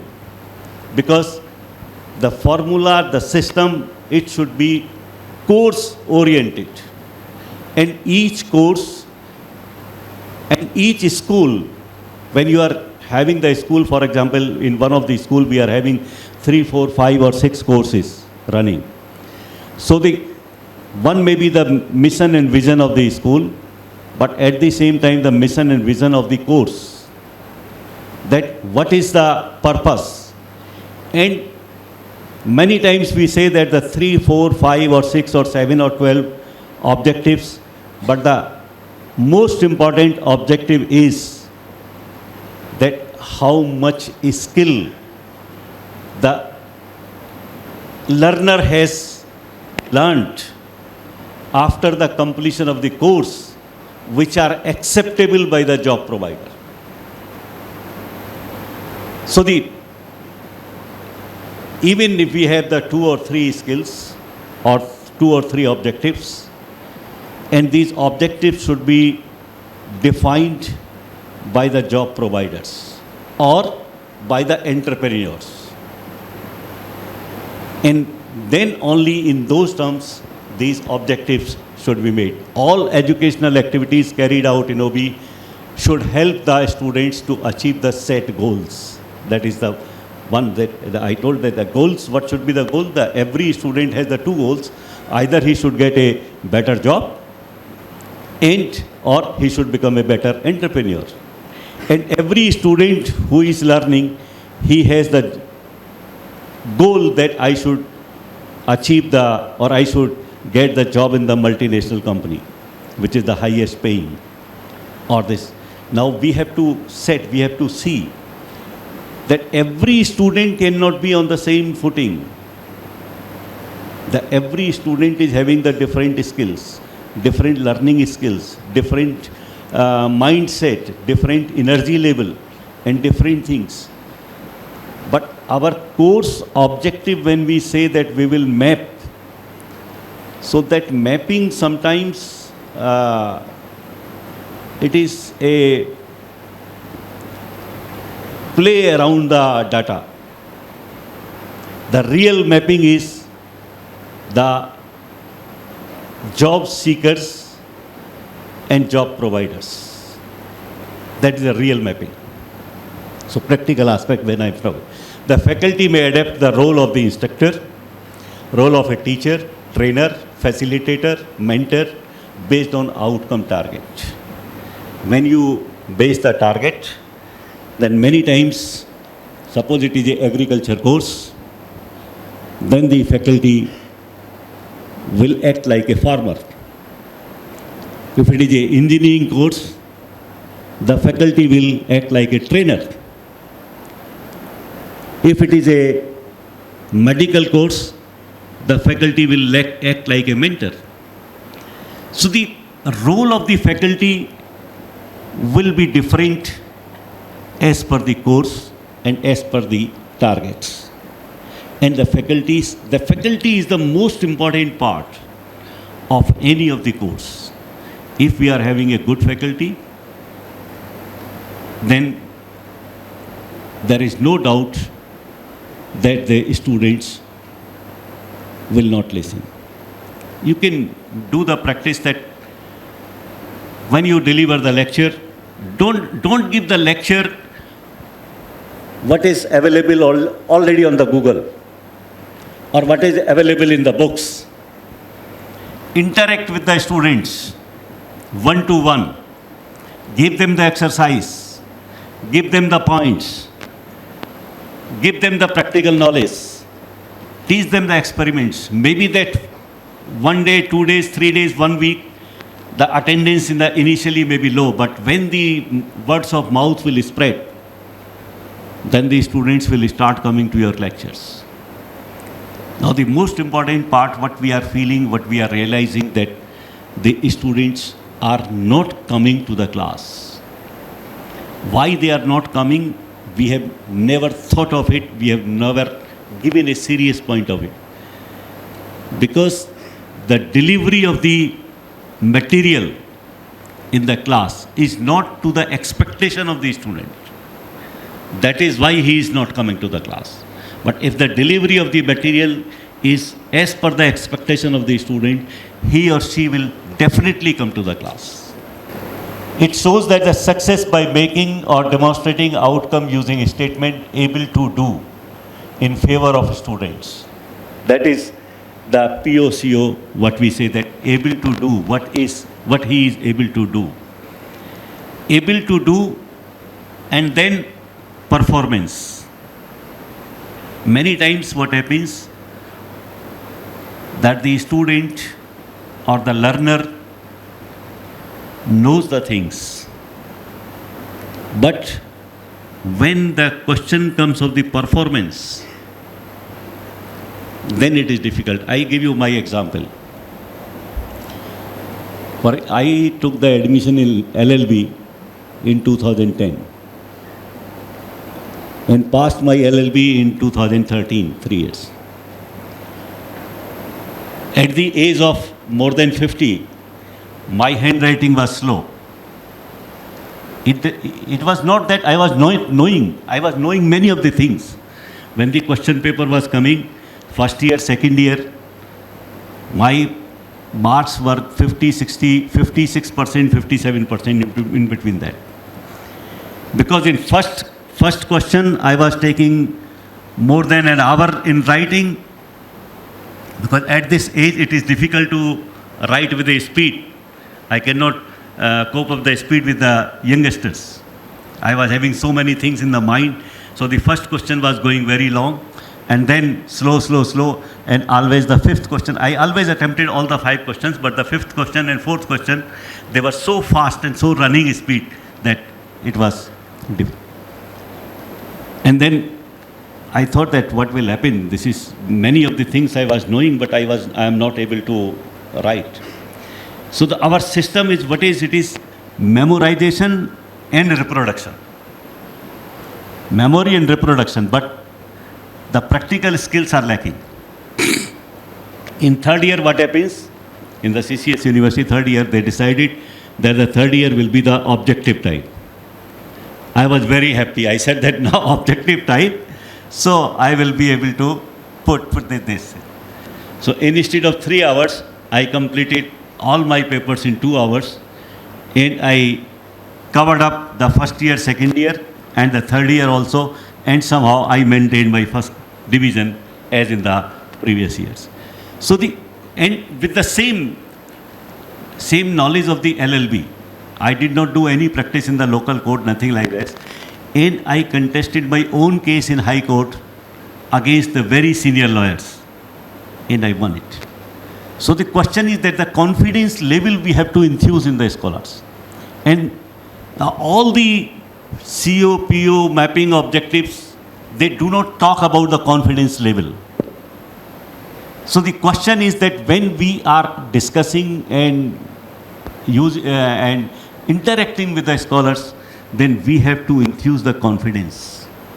Many times the student is knowing, but he or she is not having the confidence to perform. And that confidence, how it can come? This confidence can come by regular practice. Practice in the class. Practice in the examinations. Slip test, mock test, mock interview, discussion, group discussion, debates, and thorough. Instead of focusing 4 or 5 hours of the lecture, we are focusing on that. Instead of that, I am of the very strong opinion that the maximum 3 or 4 hours lecture are enough. In 4 hours, 3 hours, there should be the exhaustive discussion, debates, learning skills. And after the lecture, there should be a supporting material. If you go to the US system, you will find that the professor will give a lecture once in a week, and after that, the student is having the opportunity to interact with the associate professor or assistant professor for hours in the tutorial. But here the tutorial is just a formality. So if we focus on the tutorial in a right manner, correct manner, what is the purpose of the tutorial? The purpose of the tutorial is to give one-to-one interactive teaching, interactive learning. In that we need to focus. We need to change the mindset, we need to change the system, and if we are able to change it, then we will be able to make the real OBE system which will be realized and accepted by the students and by the stakeholders. Should focus on skills required for jobs, for example, communication skills, interpersonal skills, analytical skills, working attitude. Working attitude and working culture. These are the two very important things. When I was in CCS University as a head department of microbiology, my department, it was running from 8 o'clock, and then closing time was not mentioned. The student will go only when he or she will complete that particular task what was given to him or her. And that was the period when I used to invite the industry people in the 4th semester for taking the practical exam. And I used to sit in my own room, and I will ask the industry people that you take your exam, this is the 4th semester, you take exam and make the recruitment. You take the practical and the exam. Normally the exam in CCS University, it was for 5 hours. But in microbiology department, in my department, the exam was going for 2 days. 2 days. The student will have to perform whatever the examiner will say. And the most of the students, they were selected at the same time during the practical examination itself. So the question is that we have to give them the practical training, practical exposure, and practical exposure, that is what is required by the job providers or what is required for an entrepreneur. They are only the two things. And on that we have to focus, and our syllabus should, or the course structure should have these components. Whenever we are framing the syllabus, then we should focus and keep in mind on these requirements of the job providers. Why outcome-based education? outcome-based education, as Professor Raj Singh said that in 2014, India also became a signatory to the Washington Accord. And when we became a signatory to the Washington Accord, then now we normally or technically we should be recognized, or our course structure should be recognized at par with all other countries who are the signatory to it. Australia, Japan, Germany, US, England, all these countries. But are we? 10 years have already passed. So in 10 years, have we really performed for that global level or on that international level? No. We are having NBA, we are having NAAC, we are having several things, but even those universities who are accredited with the high grades, even then their degrees are not accepted, is still up to that level of the, or the global level, or the international level for what is expected. So we can do it. The only thing is that we have to change our course curriculum, and we have to change our pedagogy, we have to change our system, and we have to change our mindset, not only of the faculty members, but the mindset of the students also, the parents also. And we have to create an environment which is based on the work culture, work attitude, in sincerity. And still I know that still there is a huge gap, huge demand of those people who are really deserving, competent. I don't find that the competent people are not getting the jobs. The jobs are not being given to those who are mediocre. Only the mediocre are the unemployed. But the highly qualified, not qualified, competent, I will say.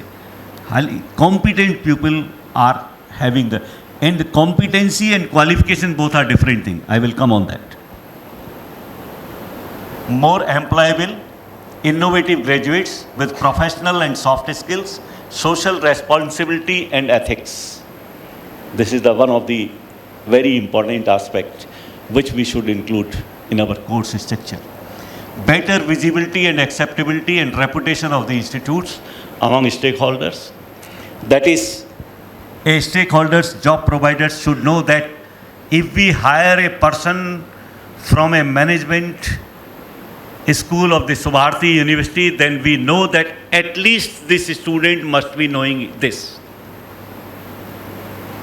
If we hire a student from the naturopathy of the Subharti University, then the stakeholder, job provider must know it, that at least the student will know this much.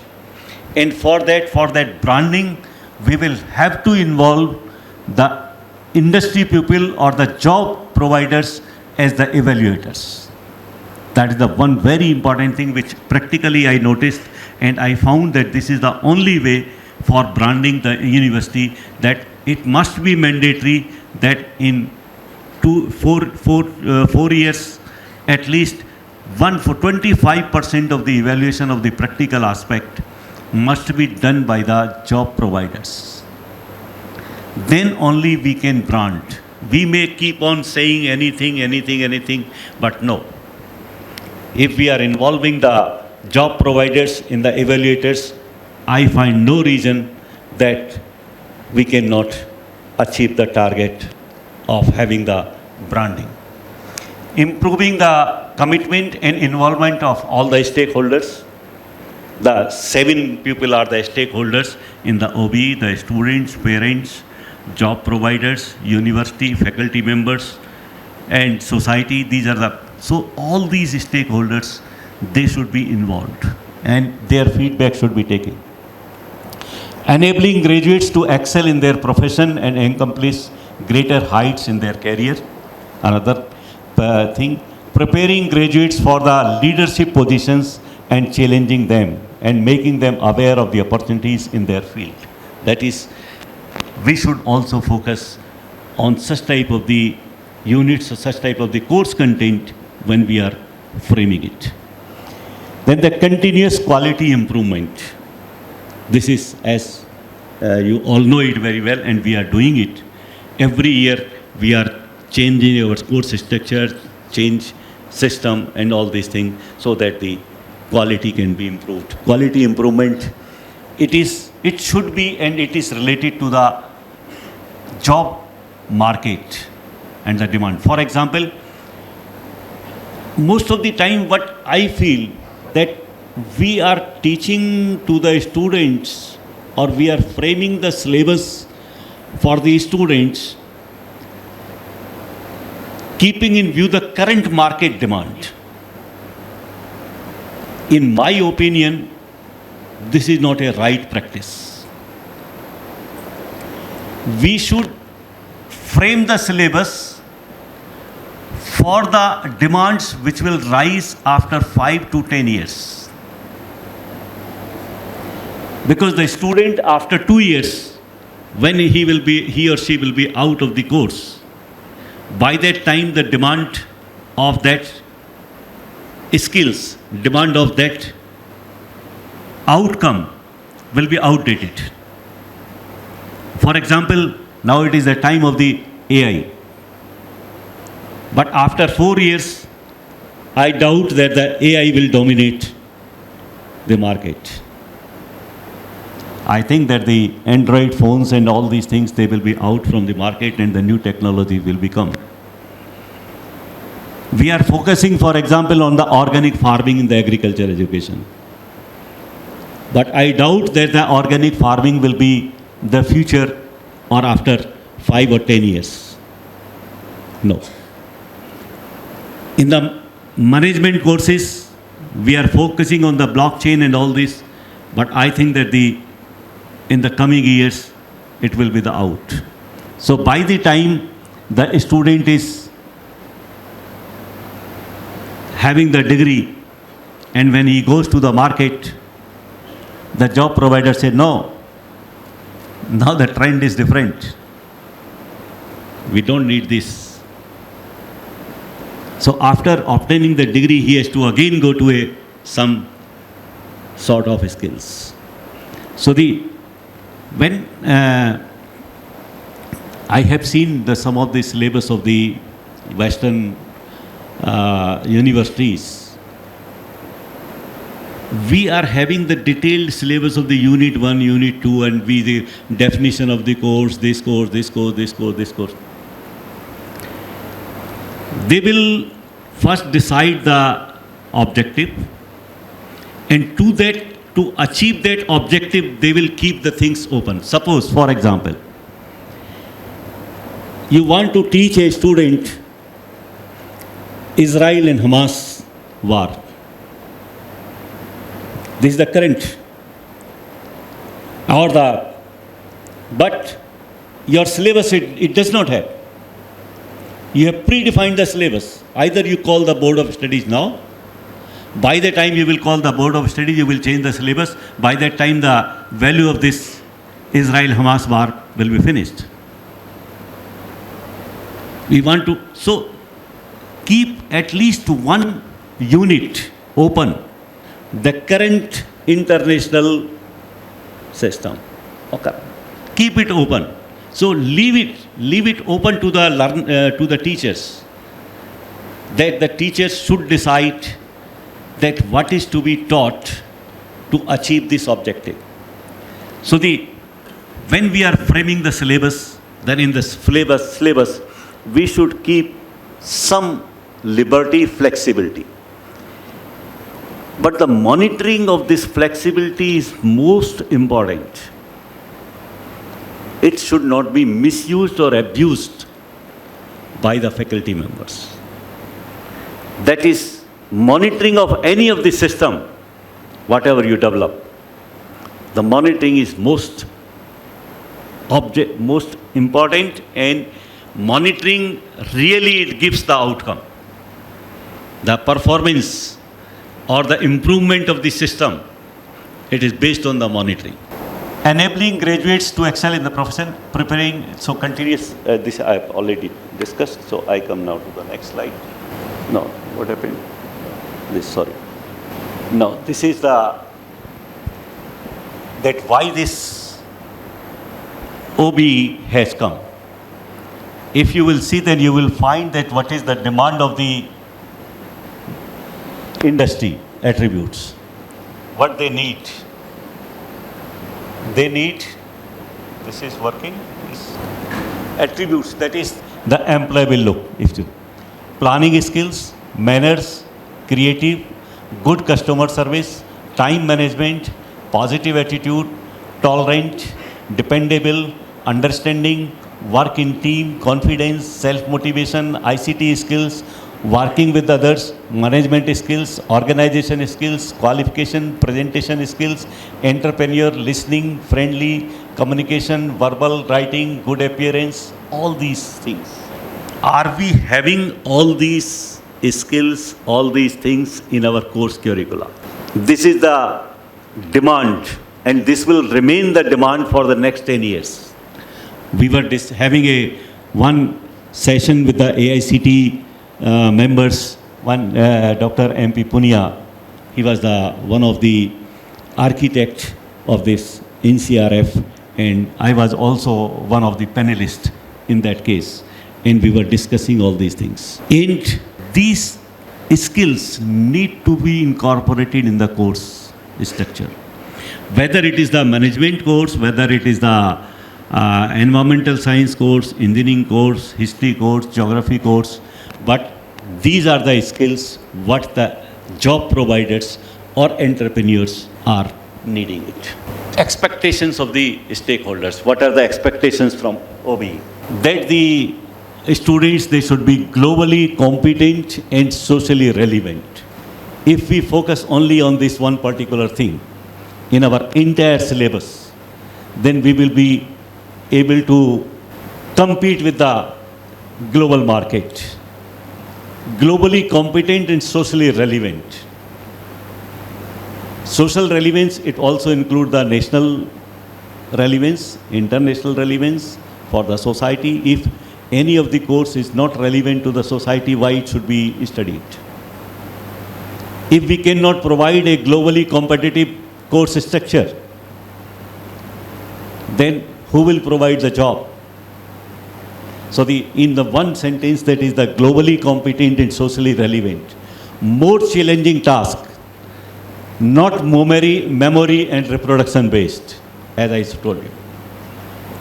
Our evaluation system, our teaching system is more based on these two things.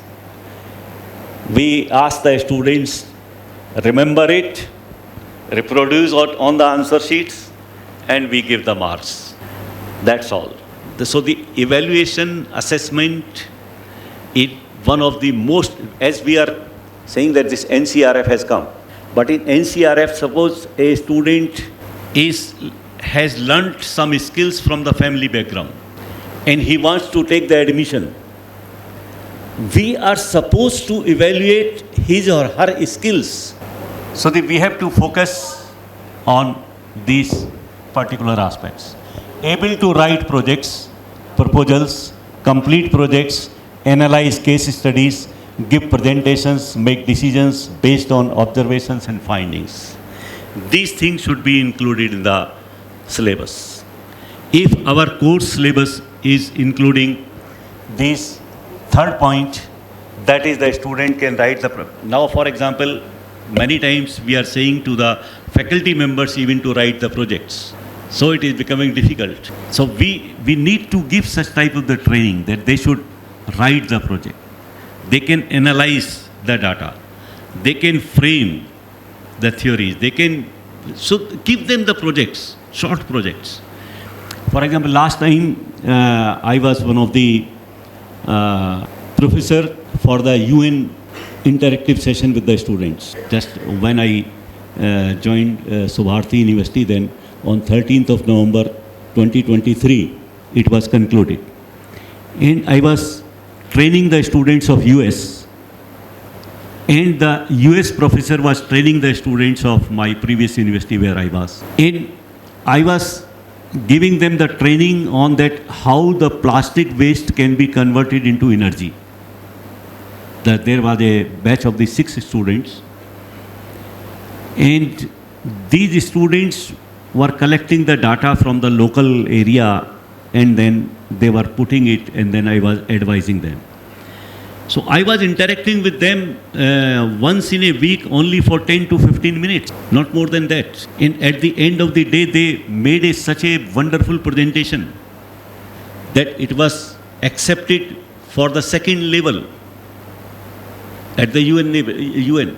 So the question is that we can make the teams of the 5, 6 students, 8 students, 10 students, depending upon, give them the projects of the socially relevant system, and just interact with them, just to tell them that how they have to go.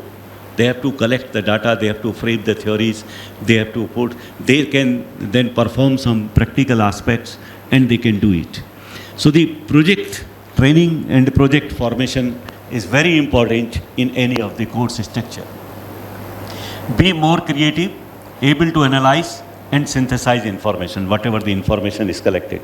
For example, I came to know that there is a huge data of the COVID patient in Subharti University.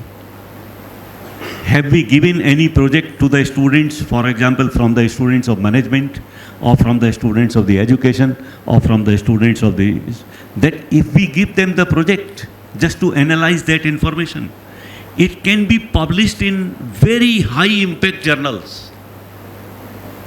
We are keeping the things in silos, in our almirahs locked, and we are not interacting. That is the one which is my frank observation. Many times you people might not be feeling comfortable when I raise some questions, but this is my training what I have got. So I many times say there are plenty of opportunities. Able to plan and organize multiple result-oriented tasks, work with and lead a team, community service, market-oriented and customized solutions. These type of the skills we should include in our syllabi. Be a part of solution and not pollution, and not the problem creators. That is the one thing which I always say it. Many times what the people, they will come only with the problem. I say problem identification is very good, but you come with the solution also. You bring any problem to me related to the university system, I will give you a solution within 2 minutes. So be a part. So you have to develop such type of the things. And the solution should be positive, with the positive energy, with the positive contribution. That type of the training needs to be given to the student. Leadership skills, professional ethics and work culture. So such type of the points, if we include in our syllabus and we give the training to the students, then we can achieve the target of the OBE. Benefits of the OBE, clarity. One thing, that the student will have a clarity of the thoughts. If you are using the points what I explained, that if you are including these in the course structure, then the student will have a clarity of the thoughts, flexibility, totally flexible, that you can change your module, you can change your schedule, you can change your strategies, you can plan your strategies, that how the students can get a benefit. Comparison OBE can be compared across the individual, class, batch, program and institute levels. I was talking to the PBC when we were sitting over there, that our university should have our own OBE program. Mission and vision and mission, the entire, that what is the, then the university should have a POCO mapping result, and when the student come during the induction class or during the induction period, then we should give him that system, that this is the entire system of the university. That is, how many tests he has to give, how many will be counted out of that. Slip test जिसे कहते हैं कि out of 3, maybe that you will use only the average of the two best. That is, only one is to be counted, and average of the two best. What the maximum universities they are following, that they will have the 3 tests, and out of the 3 they will count the average of the 2 best. Similarly, the quiz, the 5 quiz, and out of the 5 quiz, the average of the 3 best can be counted. So what gives it the facility? Many times actually, this is the psychology. If there is any faculty member from psychology, suppose you are giving a student a quiz of 3 marks. We say that our system is having the 15 marks allocated for the quiz, and for the 15 marks you are having that the 5 quiz will be there, and each quiz will be 3 marks. The psychology of the student will be 3 marks. What else should I write? It is enough. Now, if you are having the 5 quiz of 15 marks each, and then you will count the average of 3 best, then you are counting only 15. But you are having the flexibility of evaluating the student over the entire syllabus, and that can help you in attainment. So I am giving these practical things which I followed during my almost more than 48 years of the teaching. Many of the people who knows that when I was in CCSE, my department was following the entirely different system what the university was following. I was outnumber. Many of the people were always saying that he is following the different system. So I was using, there were the 3 quiz, 5 marks each, but I was taking the 5 quiz of 5, from every unit, from everything, and then the average of the 3 best. So the psychology of the student was different when he was making the attempt of the questions. If we take the examination of the 10 marks of a student, and we are asking him to attempt 5 questions, each questions of 2 marks, then the psychology of the student will be different when he is attempting the questions. But if you put the same question paper for 100 marks, and each question of the 20 marks, and whatever he achieved, then divide it by 10, then your assessment will be better, and the student will perform better. This is the some psychology. I have one of my friend in US who is psychology expert. He gave me this formula long back, 25 years ago. And maybe that sometimes when he will come to India, I will ask him to deliver a lecture or interactive lecture with you people also. So these are some of the tricks what you need to follow. The involvement of the students are expected to their own learning, with increased student involvement that allow them to feel responsible for their own learning and goals. And that is the assignments, by giving the assignments, extensive assignments. Many times we know that the students are not coming to the class.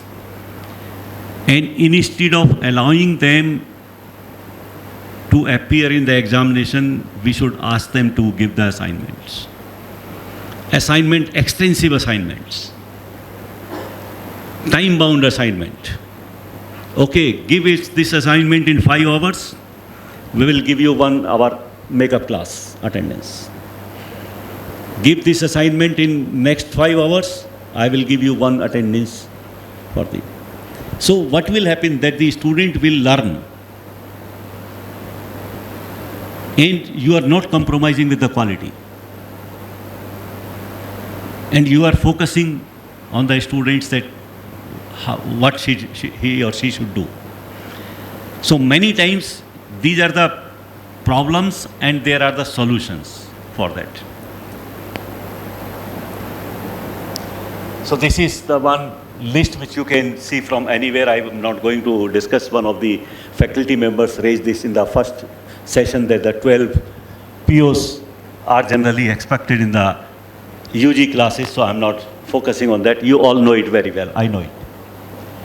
Now this is the revised Bloom's taxonomy. This is also very well known to you people, although I have tried to explain it in a simpler way or in a much more scientific way than Professor Raj Singh was explaining. So this is a one just, so it is very clear that remember, recall facts, these things, our syllabus when we are preparing, they should be involved on these 6 particular Bloom's taxonomy things. Now, this is the one which I have prepared. What does it mean when we are saying remember? What does it mean, remember? What should be included in the remember? That is, for example, list of soil properties. It is a part of the remember. And remember the factual.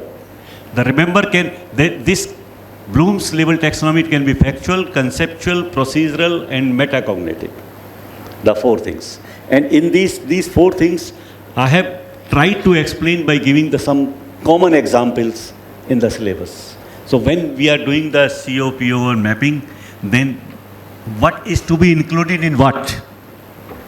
When we are preparing the syllabus, then also we should keep in mind that when we are keeping this exercise, when we are keeping this particular topic, what it will reflect in our COPO mapping, which activity it will explain, or which skill it will enhance. So the preparation of this syllabus is one of the most difficult tasks, but it is most lightly taken by the faculty members.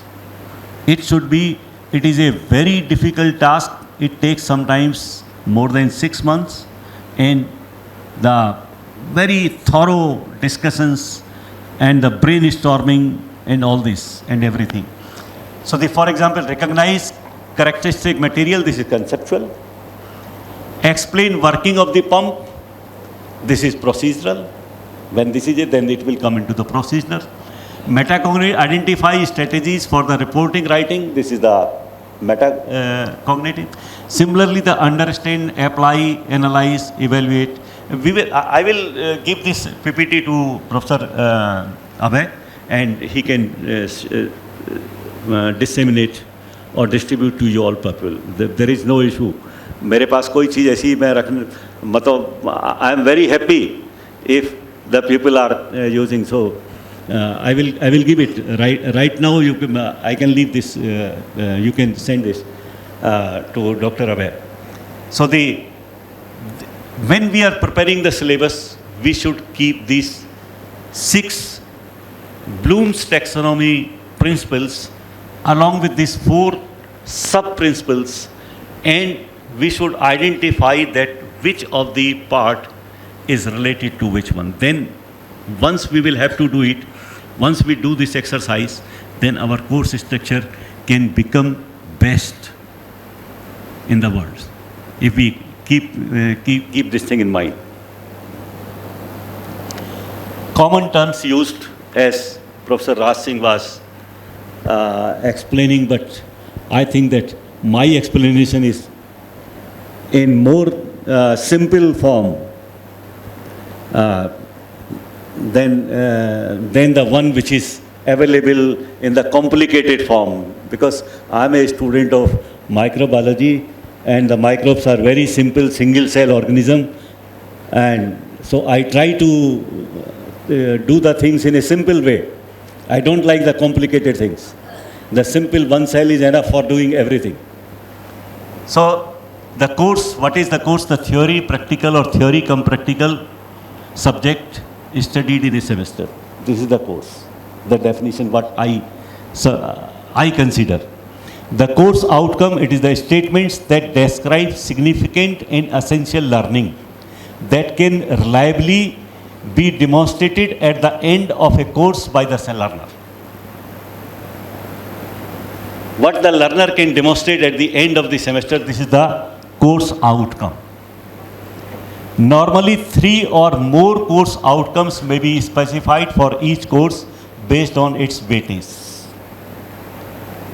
Weightage which we have included in the syllabus.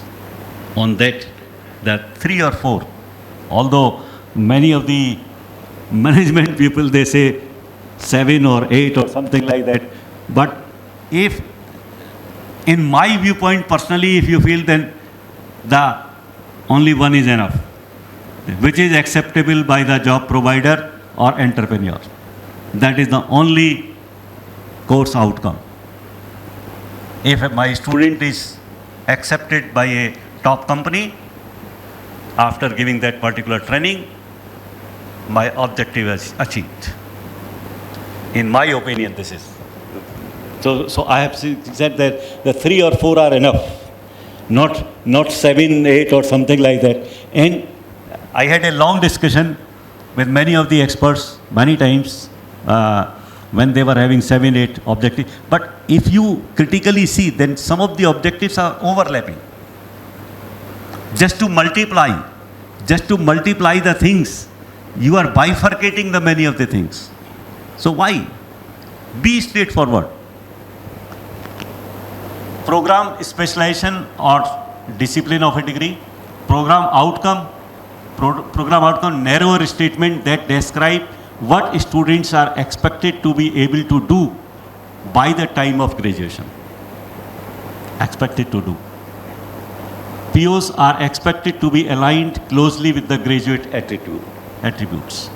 Program educational objectives are the statements that describe the expected achievement. These are the list which I have given. The graduate attributes, most of the people, they say 12 in numbers are the examples what most of the people they use. I have not tested because these are some of the things. Now, important points for writing course objectives. When we are writing the course objectives, what we should keep in mind? Specific. Is there a description of precise behavior and the situation it will perform in? Is it concrete, detailed, focused, and well defined? You put these questions to your objective, what you are doing, and then you will get the answer. When you define the objective, then put these questions to yourself. You will get the answer. If you are getting the answer yes, okay, your objective is fine. If your answer is not vague, if your answer is maybe, then it means it is not well defined. So you are the best judge when you are making the course objectives, that how you can evaluate your course objective yourself by putting the certain questions to yourself. Measurable. Can the performance of the outcome be observed and measured without ambiguity? When you are measuring this. Achievable. With a reasonable amount of efforts and application, can the outcome be achieved at your institute? Suppose you make an achievable target which can be achieved only in IITs or in Western countries, and you say that this is our course. No, that is not. With your limited facilities, with your limited infrastructure, with your limited resources, human resources, what you can achieve, that should be given in this. Relevant. Is the outcome important or worthwhile to learner or stakeholder? Is it possible to achieve this outcome? Why the learner should learn it? Jैसे when we write research paper, so this is a golden formula. Why the reader should read it? Whenever you are writing any of the paragraph, any of the thing, then just you think that why anybody should read it. If you are getting the answer that yes, he should read, because this is something is new in this. Then your research paper is of good quality. Similarly, I have put this same question, why the learner should learn it when you are giving any questions. So you put a question to yourself. Time bound, is there a time limit, rate, number, percentage or frequency, clarity stated? When will this outcome be accomplished within time framework of the semester schedule? That is, when you are framing this, whether it will be achieved in that one semester or not. And in semester, because we are the private university, we don't have so many free days. In the state and central university, there are so many other things. For example, in a local state university, whole year there are the examinations. I don't think that any of the course objective can be achieved in any of the semester. I have seen this very well. So I have tried to define this competency, because competency is one of the competency and capabilities. These are the two very capabilities, you all know it very well. But the competency is many times it is confused. So I have tried to explain that what is it is defined as the ability acquired by the student to meet educational demand of the society.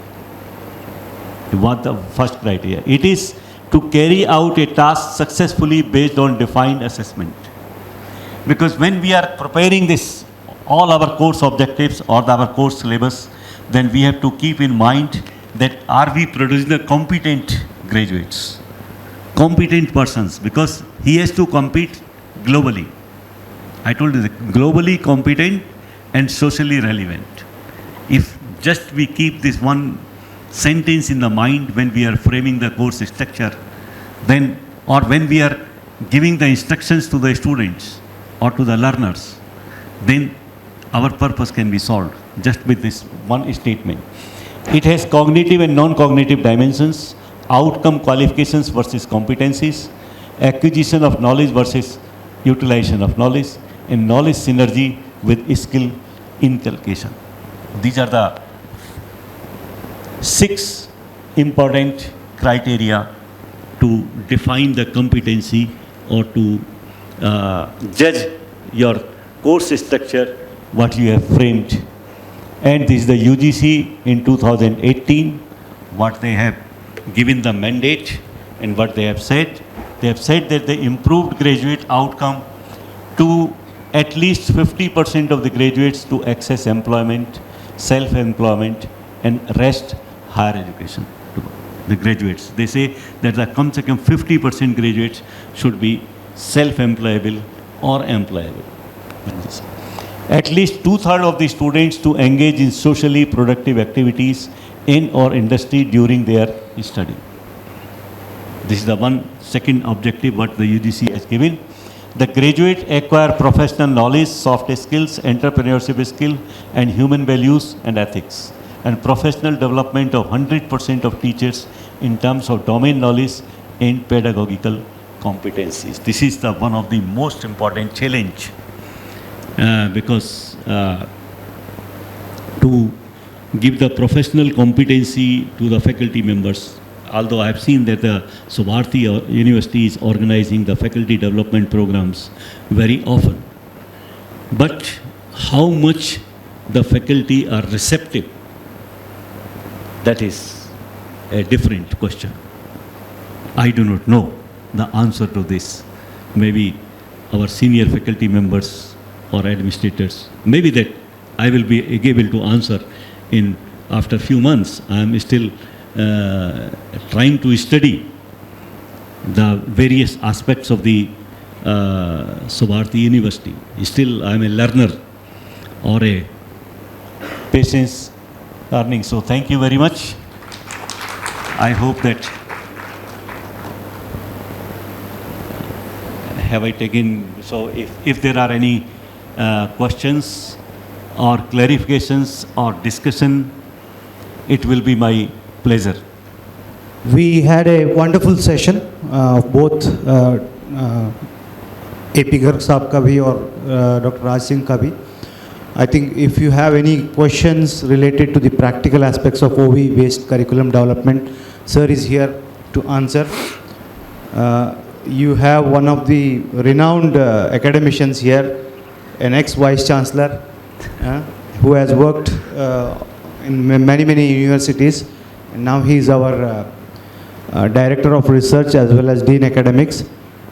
He who has given a wonderful presentation, made it very understandable to all. If you have any questions, you can ask. Actually, COPO mapping will be based on the quality of resource who are involving, I hope. If the institution having the quality people, then they may be mapping properly a quality COPO mapping, and some other institution where the resource is not quality resource, then their COPO mapping will be somewhat different. Is it will be like that, or it is something? Do you want me to answer honestly? No, sir, I am, because COPO mapping we are doing, every institution may be doing it. No, my answer, do you want me to answer this question honestly? Okay. Thank you, sir. So honest answer is that 99% of the universities are doing the manipulation. Only 1% may be honest. Second thing is that if we honestly want to measure the COPO, then our course curriculum, what we have developed, if this course curriculum is matching more than 80% to the objectives, then only rightly it can be assessed. I mean to say that we define the course objectives very attractive, but if you go inside, then they are not related really to the course objective. The second thing, the instructions or implementation of the course curriculum. In implementation, it depends upon faculty to faculty. It depends upon the infrastructure available. It depends upon the receptivity of the students. So if you honestly want to measure, then what Professor Raj Singh was saying, that if it is in between 2 and 3, it is okay. But in my opinion, practically opinion, honest evaluation, even if it is 1.5, it is on F. If we can achieve the honest target of the 50%, then the student will be 100% employable. The only thing is that we do some sort of tricks. I was talking to Dr. Abhay that we should have our own OBE based program of the university, where the COPO mapping is very important. Very important in the sense that, for example, if you go to a medical courses, their COPO mapping is different. If you go to the naturopathy, they are different. If you go to the dental, it is different. If you go to the engineering, even in engineering, computer science different, mechanical engineering different, civil different. So all these things, if you say that the straitjacket formula apply on everything, it is not a physics, it is not mathematics. COPO, as the pupil of management are dealing with it. It is a dynamic process, and it varies. For example, the COPO mapping for an agriculture student is different than a student of the physics or than a student of the chemistry. So our course structure and objectives, their skills, their target or their clarity is more important. So if sometimes I will get an opportunity next time, then COPO mapping we can discuss. There are some universities which are following different criteria. I know that what Raj Singh University is following the criteria. I know the Shobit University what they were following. I know some of the IITs what they are following. I know some of the central universities, state universities what they are following. So some of the universities, they are playing some trick in projecting their data which is fitting to the NBA, because the NBA, it is based on the COPO mapping. So don't think that those which are having the A++, they are really A++.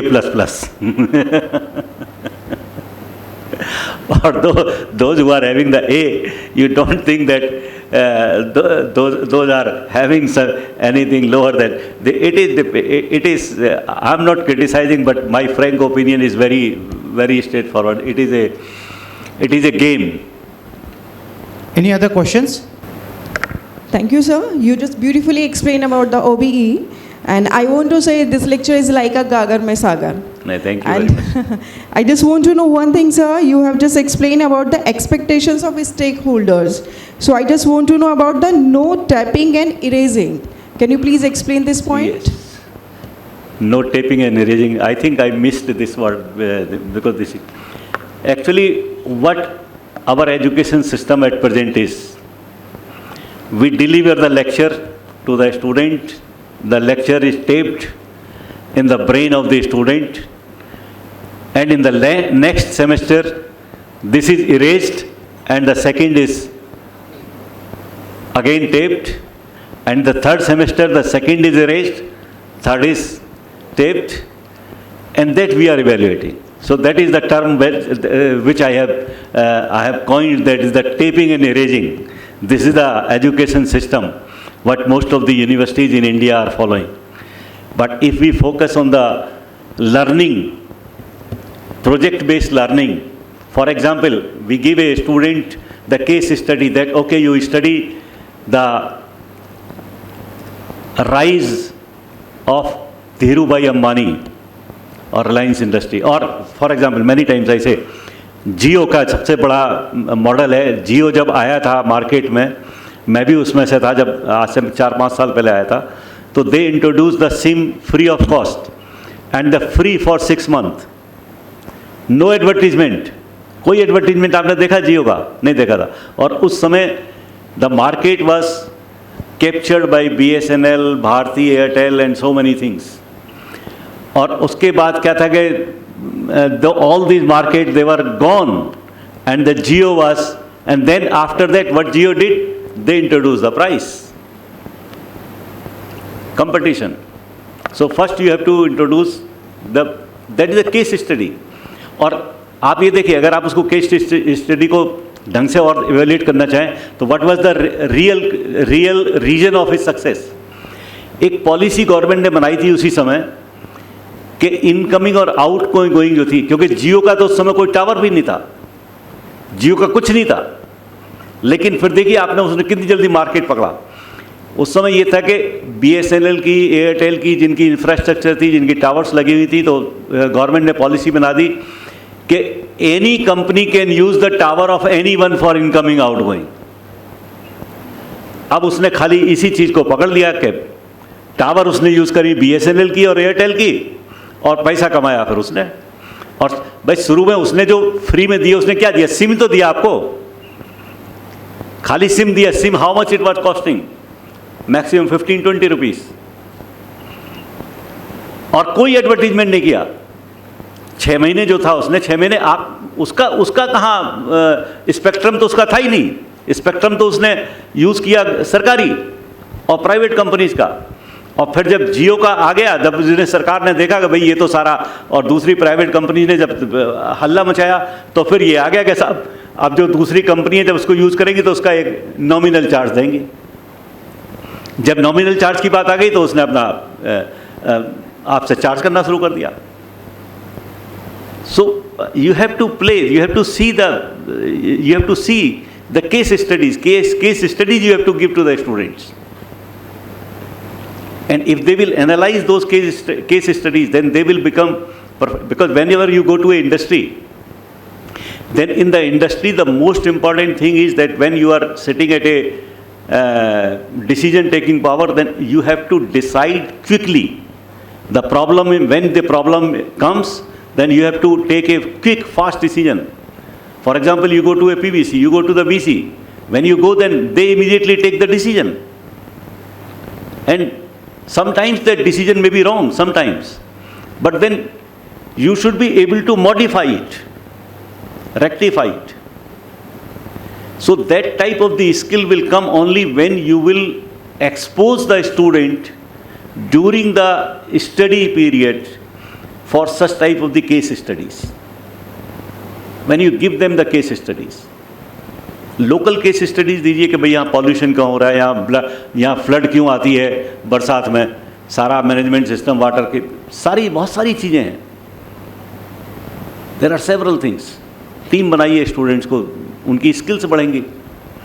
उनको mapping अगर आप करेंगे तो फिर आपके course objectives की mapping की, COPO mapping की, वो सिस्टम अलग होगा.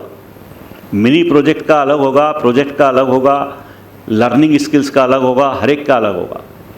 तो जिस यूनिवर्सिटी के अंदर जिस चीज़ पे ज़्यादा एम्फेसिस होता है वो उसी को मैपिंग करके चलते हैं. That is the play around this COPO mapping. Thank you very much, sir. It was a wonderful. We are out of time now. Thank you. So we will end this here. Thank you very much. Thank you very much for this. Please come. Thank you so much, Professor Dr. A.P. Garg, sir. And on behalf of Academic Program Committee, Swami Vivekanand Subharti University, I render my gratefulness towards our founders for their unwavering support and providing us environment for conducting such enriching programs. We are really very grateful to our respected Pro Vice Chancellor, sir, for his unwavering guidance, motivation and support for conducting this program. We are gratified towards Dean Academics, Dr. A.P. Garg, sir. And really, we are thankful to the faculty members who have attended this lecture, and a special thankful to the faculty members who are still present in the hall. We are thankful to the supporting the technical team. They have organized this program so nicely, flawless. We are thankful to the people who are indirectly supported us in making this event successful. Thank you so much all. Thank you for being here with us. A very big round of applause for the resource persons, for the organizing team.